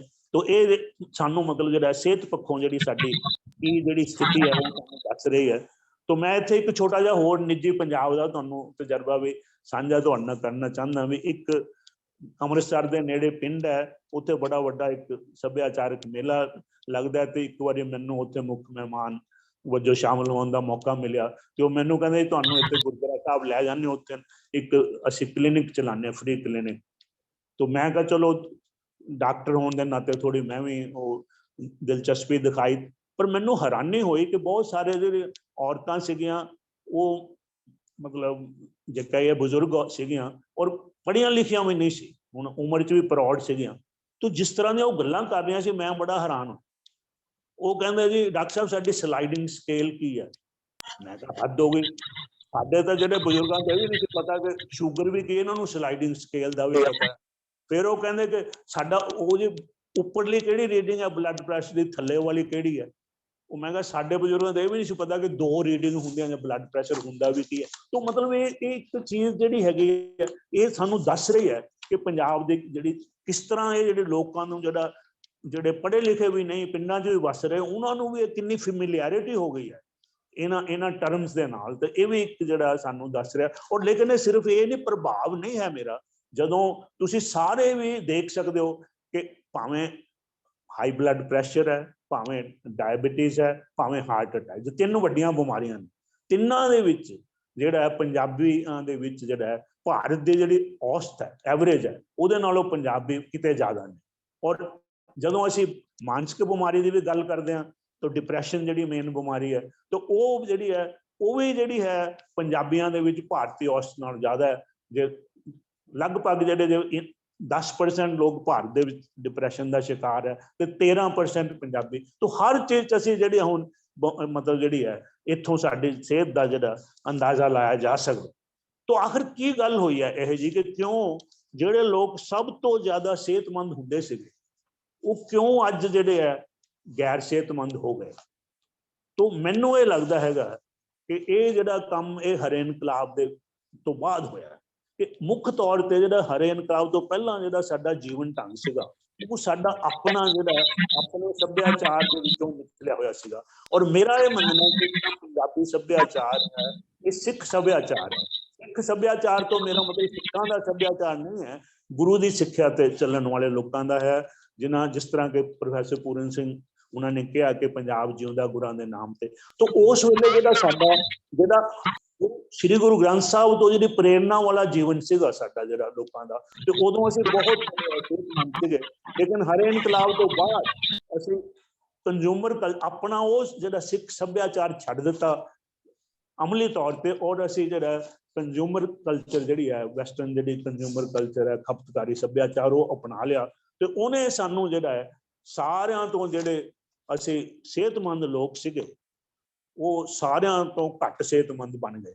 ਤਾਂ ਇਹ ਅਗਰ ਹੋਇਆ ਇਹ ਕਾਰਨ ਹੈ ਅਗਰ ਜੇ, ਤੇ ਇਹਦਾ ਹੱਲ ਵੀ ਜਿਹੜਾ ਹੈਗਾ ਇਹਦੇ ਵਿੱਚ ਹੀ ਪਿਆ ਕਿ ਜੇ ਅਸੀਂ ਹੱਲ ਇਹ ਹੈਗਾ ਕਿ ਅਸੀਂ ਇਹ ਕੰਜ਼ਿਊਮਰ ਕਲਚਰ ਤੋਂ ਨਿਕਲੀਏ ਔਰ ਦੁਬਾਰਾ ਜਿਹੜੀ ਹੈ ਜਿਹੜੀ ਗੁਰੂ ਗ੍ਰੰਥ ਸਾਹਿਬ ਤੋਂ ਜਿਹੜੀ ਸਾਨੂੰ ਮਿਲੀ ਹੈ, ਜਿਹੜਾ ਜੀਵਨ ਢੰਗ ਜਿਹੜਾ ਮਿਲਿਆ, ਲਾਈਫ ਸਟਾਈਲ ਜਿਹੜਾ ਮਿਲਿਆ ਹੈ, ਉਹ ਅਸੀਂ ਜਿਹੜਾ ਉਹ ਸਾਡਾ ਜਿਹੜਾ ਸਿੱਖ ਸੱਭਿਆਚਾਰ ਹੈ, ਉਹ ਜਿਹੜੀਆਂ ਉਹਦੇ ਅਨੁਸਾਰ ਜਿਹੜਾ ਅਸੀਂ ਜੀਵਨ ਜੀਏ ਤੇ ਜਿਹੜਾ ਅਸੀਂ ਫੇਰ ਦੁਬਾਰਾ ਜਿਹੜਾ ਹੈਗਾ ਸੰਸਾਰ ਦੇ ਜਿਹੜੇ ਅਸੀਂ ਸਭ ਤੋਂ ਜੋ ਅਸੀਂ ਹੁੰਦੇ ਸੀ ਸਿਹਤਮੰਦ ਤੋਂ ਦੁਬਾਰਾ ਅਸੀਂ ਬਣ ਸਕਦੇ ਹਾਂ। ਤਾਂ ਇਹ ਅੱਜ ਦਾ ਜਿਹੜਾ ਮੇਰਾ ਨਿਚੋੜ ਇਹੀ ਹੈ ਕਿ ਸਾਨੂੰ ਜਿਹੜਾ ਹੈਗਾ ਸ਼੍ਰੀ ਗੁਰੂ ਗ੍ਰੰਥ ਸਾਹਿਬ ਤੋਂ ਜਿਹੜੀ ਪ੍ਰੇਰਨਾ ਲੈ ਕੇ, ਸੇਧ ਲੈ ਕੇ ਆਪਣਾ ਜਿਹੜਾ ਜੀਵਨ ਹੈ ਉਹ ਉਸ ਦੇ ਅਨੁਕੂਲ ਜਿਹੜਾ ਹੈ ਤੇ ਉਹ ਅਗਰ ਜੀਵਾਂਗੇ ਤੇ ਅਸੀਂ ਜ਼ਰੂਰ ਜਿਹੜੇ ਹੈਗੇ ਸਾਡੀ ਇਹ ਜਿਹੜੀ ਇਹ ਤਿੰਨੇ ਚੀਜ਼ਾਂ ਨੇ, ਹੋਪ, ਹੈਲਥ ਐਂਡ ਹੈਪੀਨੈਸ ਜਿਹੜੀ ਹੈ, ਇਹ ਅਸੀਂ ਜੀਵਨ ਦੇ ਵਿੱਚ ਹਾਸਲ ਕਰ ਸਕਾਂਗੇ। ਵਾਹਿਗੁਰੂ ਜੀ ਕਾ ਖਾਲਸਾ, ਵਾਹਿਗੁਰੂ ਜੀ ਕੀ ਫਤਿਹ। ਫਤਿਹ ਜੀ। ਡਾਕਟਰ ਸਾਹਿਬ ਬਹੁਤ ਬਹੁਤ ਬਹੁਤ ਬਹੁਤ ਧੰਨਵਾਦ। ਔਰ ਬੜੀ ਖੂਬਸੂਰਤੀ ਨਾਲ ਗੁਰੂ ਗ੍ਰੰਥ ਸਾਹਿਬ ਦੇ ਗੁਰਬਾਣੀ ਦੇ ਫਰਮਾਨਾਂ ਨਾਲ ਆਪ ਜੀ ਨੇ ਜਿਹੜੇ ਪੂਰਾ ਵਿਸ਼ੇ ਨੂੰ ਸਮੇਟਿਆ ਹੈ। ਮੈਨੂੰ ਬੜੀ ਇੱਕ ਦੋ ਗੱਲਾਂ ਦੇ ਵਿੱਚ, ਜਿਵੇਂ ਤੁਸੀਂ ਸੰਤੁਸ਼ਟਤਾ ਤੇ ਸੰਤੋਖ ਦੀ ਗੱਲ ਕੀਤੀ, ਇਹਦੇ 'ਚ ਕੋਈ ਸ਼ੱਕ ਨਹੀਂ। ਔਰ ਜਦੋਂ ਤੁਸੀਂ ਇਹ ਗੱਲ ਕਰ ਰਹੇ ਸੀ ਵੀ ਸੰਤੋਖ ਤੇ ਸੰਤੁਸ਼ਟਤਾ ਥੋੜੀ ਅਲੱਗ-ਅਲੱਗ ਹੈਗੀਆਂ, ਜਿਵੇਂ ਵਿਕਾਸ ਤੇ ਵਿਗਾਸ ਦੇ ਵਿੱਚ ਫਰਕ ਹੈ, ਤਾਂ ਮੈਨੂੰ ਬਿਲ ਗੇਟ ਦੀ 1999 ਵਿੱਚ ਇੱਕ ਕਿਤਾਬ ਆਈ ਸੀ, ਦ ਸਪੀਡ ਆਫ ਥਾਟ, ਉਹ ਮੈਨੂੰ ਧਿਆਨ ਆ ਰਹੀ ਸੀ ਕਿ ਕਿਸ ਤਰ੍ਹਾਂ ਉਹ ਕਿਤਾਬ ਦੇ ਵਿੱਚ ਲਿਖਿਆ ਹੈ ਕਿ ਜਿਹੜੀਆਂ ਮਨੁੱਖੀ ਪਰੇਸ਼ਾਨੀਆਂ ਨੇ, ਪ੍ਰੋਬਲਮਸ ਨੇ, ਉਹਨਾਂ ਨੂੰ ਹੱਲ ਕਿਵੇਂ ਕਰਨਾ ਚਾਹੀਦਾ ਹੈ। ਤੇ ਬਿਲ ਗੇਟਸ ਕਹਿੰਦੇ ਨੇ ਕਿ ਸਫਲਤਾ ਦੀ ਜਿਹੜੀ ਅੰਤਮ ਉਡਾਨ ਹੈ ਨਾ, ਉਹ ਤਾਂ ਸੰਤੁਸ਼ਟਤਾ ਤੇ ਸੰਤੋਖ ਹੈ। ਤੇ ਬੰਦਾ ਅਗਰ ਸੰਤੁਸ਼ਟ ਹੈ, ਸੰਤੋਖ ਹੋ ਗਿਆ, ਤਾਂ ਫਿਰ ਤਾਂ ਤੁਹਾਡੀ ਸਫਲਤਾ ਬਿਲਕੁਲ ਠੀਕ ਹੈ। ਜੇ ਤੁਸੀਂ ਸੰਤੁਸ਼ਟ ਨਹੀਂ ਹੋ ਤਾਂ ਫਿਰ ਤੁਹਾਡੀ ਸਫਲਤਾ ਜਿਹੜੀ ਹੈ ਉਹ ਅਧੂਰੀ ਹੈ। ਬੜੇ ਬੜੇ ਲੋਕ ਦੇਖੇ ਨੇ, ਬੜੇ ਉਹ ਸਫਲ ਨੇ ਦੁਨੀਆ 'ਚ ਧਨ ਦੌਲਤ ਦੇ ਹਿਸਾਬ ਨਾਲ, ਪਰ ਉਹ ਸੁਖੀ ਨਹੀਂ ਨੇ, ਦੇ ਆਰ ਨਾਟ ਹੈਪੀ। ਤੇ ਜੇ ਤੁਸੀਂ ਆਪਣੇ ਕੈਰੀਅਰ ਵਿੱਚ ਸਫਲ ਹੋ ਪਰ ਆਪਸੀ ਕੋਈ ਪ੍ਰੇਮ ਪਿਆਰ ਨਹੀਂ ਹੈ, ਔਰ ਆਪਸ ਦੇ ਵਿੱਚ ਜਿਹੜੀ ਸੰਤੋਖ ਤੇ ਸੰਤੁਸ਼ਟਤਾ ਵਾਲੀ ਗੱਲ ਹੈ, ਤਾਂ ਫਿਰ ਇਹ ਸਫਲਤਾ ਦੇ ਕੋਈ ਮਾਇਨੇ ਨਹੀਂ ਨੇ। ਪਹਿਲੇ ਲੋਕ ਹੁੰਦੇ ਸੀ, ਵਨਸ ਅਪੋਨ ਏ ਟਾਈਮ, ਲੋਕ ਸੰਜਮ ਵਿੱਚ ਵਾਲੇ ਸੀ, ਸੰਜਮ ਵਿੱਚ ਰਹਿਣਾ ਚੰਗਾ ਸਮਝਦੇ ਸੀ, ਧਨ ਦੌਲਤ ਦੀਆਂ ਗੱਲਾਂ ਆਮ ਤੌਰ ਤੇ ਨਹੀਂ ਸੀ ਹੁੰਦੀਆਂ। ਹੁਣ ਜਦੋਂ ਵੀ ਅਸੀਂ ਇਹ ਦੇਖਦੇ ਹਾਂ ਤੇ ਸਾਡੀ ਗੱਲਬਾਤ ਦਾ ਜ਼ਿਆਦਾ ਵਿਸ਼ਾ ਹੀ ਗੱਲਾਂ ਬੰਦੀਆਂ ਜਾ ਰਹੀਆਂ ਨੇ ਕਿ ਉਹਦੇ ਕੋਲ ਧਨ ਕਿੰਨਾ ਹੈ, ਉਹਦੇ ਕੋਲ ਪੈਸਾ ਕਿੰਨਾ ਹੈ। ਖਾਸ ਕਰਕੇ ਅੱਜ ਦੀ ਜਿਹੜੀ ਜਨਰੇਸ਼ਨ ਹੈ ਉਸ ਵਿੱਚ ਇਹ ਜਿਹੜੀ ਇਹ ਚੱਕਾਚੌਂਧ ਹੈ, ਇਸ ਚੱਕਾਚੌਂਧ ਵਿੱਚ ਸਾਡੀ ਜਨਰੇਸ਼ਨ ਜਿਹੜੀ ਹੈ ਇਹ ਗਵਾਚ ਗਈ ਹੈ। ਜਿਵੇਂ ਬਾਣੀ ਕਹਿ ਰਹੀ ਹੈ, ਬਾਹਿਰ ਦਿਸੇ ਚਾਨਣਾ ਦਿਲ ਅੰਧਿਆਰੀ ਰਾਤ, कि इस दौरे तरक्की के अंदाज निराले हैं, ज़हनों में अंधेरे हैं, सड़कों पे उजाले हैं। तो पता भी है भी धन दौलत इकट्ठा करन दी जिहड़ी हवस है, ਉਹਦੇ ਨਾਲ ਜਿਹੜੀ ਧਨ ਦੌਲਤ ਜਿਹੜੀ ਹੈ ਉਹਦੀ ਹਵਸ ਉਹ ਘਟਦੀ ਨਹੀਂ ਹੈ। ਔਰ ਇਹ ਵੀ ਪਤਾ ਵੀ ਕੋਈ ਨਾਲ ਵੀ ਕੁਝ ਨਹੀਂ ਜਾਣਾ, ਪਰ ਫੇਰ ਵੀ ਅਸੀਂ ਇਸ ਸਾਰੀ ਜ਼ਿੰਦਗੀ ਇਸ ਤਣਾਅ ਵਿੱਚ ਰਹਿੰਦੇ ਹਾਂ। ਔਰ ਜਪਜੀ ਸਾਹਿਬ ਨਾਨਕ ਸਾਹਿਬ ਨੇ ਕਿੰਨੀ ਖੂਬਸੂਰਤੀ ਨਾਲ ਸਾਨੂੰ ਸਮਝਾ ਦਿੱਤਾ ਸੀ ਕਿ ਸਮੁੰਦ ਸਾ ਸੁਲਤਾਨ ਗੇਰਾ ਸੇਤੀ, ਮਲਦਨ ਕੀੜੀ ਤੁਲ ਨਾ ਹੋਣੀ, ਜੇ ਤਿਸ ਮਨੋ ਨਾ ਵਿਸਰੇ। ਅਖੀਰਲੀ ਜਿਹੜੀ ਗੱਲ ਹੈ ਕਿ ਜਿਹੜੇ ਜੇ ਤਿਸ ਮਨੋ ਨਾ ਵਿਸਰੇ, ਕਿ ਉਸ ਪਰਮਾਤਮਾ ਦਾ ਨਾਮ ਦੀ ਜਿਵੇਂ ਤੁਸੀਂ ਗੱਲ ਕੀਤੀ ਹੈ। ਤੇ ਮੈਂ ਕਿੱਥੇ ਪੜ੍ਹ ਰਿਹਾ ਸੀ ਕਿ ਫਰਾਂਸ ਦੇਸ਼ ਜਿਹੜਾ ਹੈ ਇਹ ਦੁਨੀਆ ਦਾ ਜਾਂ ਵਿਸ਼ਵ ਦਾ ਇੱਕ ਐਸਾ ਦੇਸ਼ ਹੈ ਜਿਸ ਦੀ ਪਹਿਲੀ ਤਰਜੀਹ ਅਮੀਰ ਹੋਣਾ ਨਹੀਂ, ਖੁਸ਼ਹਾਲ ਹੋਣਾ ਹੈ। ਵਿਕਾਸ ਤਾਂ ਵਿਕਾਸ ਦੇ ਮਤਲਬ ਅੰਦਰਲੀ ਖੁਸ਼ੀ ਵੀ ਹੋਣੀ ਹੈ, ਸਿਹਤ ਪੱਖੋਂ, ਸੱਭਿਆਚਾਰ ਪੱਖੋਂ, ਕਲਾ ਪੱਖੋਂ, ਜਿਹਨੂੰ ਆਰਟ ਕਹਿੰਦੇ ਨੇ, ਉਹ ਉਸ ਨੂੰ ਜ਼ਿਆਦਾ ਤਰਜੀਹ ਦਿੰਦੇ ਨੇ, ਨਾ ਕਿ ਉਹਨਾਂ ਦਾ ਜਿਹੜਾ ਫਾਰਮੂਲਾ ਉਹ happiness the highest farm of health, ਉਹ ਹੈਲਥੀ ਤੋਂ ਤੇ ਜਿਹੜੀ ਹੈਲਥ WHO ਨੇ, ਵਰਲਡ ਹੈਲਥ ਆਰਗੇਨਾਈਜੇਸ਼ਨ ਨੇ ਕਹੀ ਹੈ। ਇਸ ਲਈ ਮੈਂ ਇਹ ਜ਼ਰੂਰ ਕਹਾਂਗਾ ਕਿ ਜਿਹੜਾ ਸਰੀਰ ਹੈ, ਮਨ ਹੈ, ਚੇਤਨਾ ਹੈ, ਇਹਨਾਂ ਦਾ ਆਪਸ ਵਿੱਚ ਬੜਾ ਡੂੰਘਾ ਸੰਬੰਧ ਹੈ। ਤੇ ਸਰੀਰਕ ਜਿਹੜੀ ਸਫਾਈ ਜਾਂ ਸਰੀਰਕ ਜਿਹੜੀਆਂ ਜ਼ਰੂਰਤਾਂ ਨੇ ਉਹ ਤਾਂ ਮੈਟਰੀਅਲਿਜ਼ਮ ਹੈਗੀਆਂ, ਲੇਕਿਨ ਜਿਹੜੀ ਮਨ ਦੀ ਹੈ, ਚੇਤਨਾ ਦੀ ਜਿਹੜੀ ਹੈ, ਜਿਹੜੀ ਸ਼ੁੱਧੀ ਹੈ, ਉਹ ਪਰਮਾਤਮਾ ਦੇ ਜਿਹਨੂੰ ਨਾਮ ਦੀ ਗੱਲ ਕੀਤਾ ਹੈ। ਤੇ ਇੱਕ ਬੜੀ ਖੂਬਸੂਰਤ ਬਾਣੀ ਨੇ ਹੋਰ ਕਿ ਨਾਨਕ ਸੋ ਪ੍ਰਭ ਸਿਮਰਿਐ ਤਿਸ ਦੇਹੀ ਕੋ ਪਾਲ। ਬਈ ਇਹ ਜਿਹਦੇ ਜਿਹੜਾ ਅੰਦਰ ਰੱਬ ਬੈਠਾ ਹੈ, ਜਿਸ ਦੇਹ ਦੇ ਵਿੱਚ ਬੈਠਾ ਹੈ, ਜਿਸ ਘਰ ਦੇ ਵਿੱਚ ਬੈਠਾ ਹੈ, ਉਸ ਘਰ ਦੀ ਸੰਭਾਲ ਜਿਹੜੀ ਕਰਨੀ ਹੈ ਨਾ, ਉਹ ਸਾਡਾ ਤੁਹਾਡਾ ਸਭ ਦਾ ਫਰਜ਼ ਹੈ। ਬਾਣੀ ਦੀ ਇੱਕ ਹੋਰ ਲਾਈਨ ਸਾਹਮਣੇ ਆ ਗਈ, ਆਸਾ ਮਾਹੇ ਨਿਰਾਸ ਬੁਝਾਇਆ, ਕਿ ਉਮੀਦਾਂ ਦੇ ਅੰਦਰ ਹੀ ਗੁਰੂ ਨੇ ਪਰਮਾਤਮਾ ਦੇ ਅਹਿਸਾਸ ਨੇ ਉਮੀਦ ਰਹਿਤ ਕਰ ਦਿੱਤਾ। ਤੋ ਇਸ ਲਈ ਮੈਂ ਜੇ ਸਮਝਦਾ ਕਿ ਜਿਹੜਾ ਇਹ ਅੱਜ ਦਾ ਸਾਡਾ ਵਿਸ਼ਾ ਹੈ, ਇਹ ਵਿਸ਼ਾ ਅਗਰ ਅਸੀਂ ਆਪਣੇ ਘਰਾਂ ਵਿੱਚ এনवायरमेंट ਦੇ ਵਿੱਚ ਮਾਹੌਲ ਵਿੱਚ ਇਹ ਵਿਸ਼ਾ ਬਣਾ ਲਈਏ, ਆਪਣੇ ਬੱਚਿਆਂ ਨੂੰ ਬ੍ਰੌਟ ਅਪ ਜਿਹੜਾ ਕਰ ਰਹੇ ਆ, ਉਹਨਾਂ ਦਾ ਪਾਲਣ ਪੋਸ਼ਣ ਕਰ ਰਹੇ ਆ, ਉਸ ਪਾਲਣ ਪੋਸ਼ਣ ਵਿੱਚ ਇਸ ਵਿਸ਼ੇ ਨੂੰ ਜ਼ਰੂਰ ਖਾਸ ਕਰਕੇ ਅਸੀਂ ਐਸੇ ਮਾਂ-ਬਾਪ ਚਾਹੁੰਦੇ ਆ ਸਾਡੇ ਬੱਚੇ ਖੁਸ਼ਹਾਲ ਹੋਣ, ਸਿਹਤ ਪੱਖੋਂ, ਮਾਨਸਿਕ ਤੌਰ ਤੇ, ਆਤਮਿਕ ਤੌਰ ਤੇ। ਤੋ ਮੈਂ ਤੁਹਾਡਾ ਡਾਕਟਰ ਬਹੁਤ ਬਹੁਤ ਧੰਨਵਾਦੀ ਹਾਂ। ਅੱਜ ਦਾ ਵਿਸ਼ਾ ਇੱਥੇ ਹੀ ਖਤਮ ਹੁੰਦਾ ਜੀ।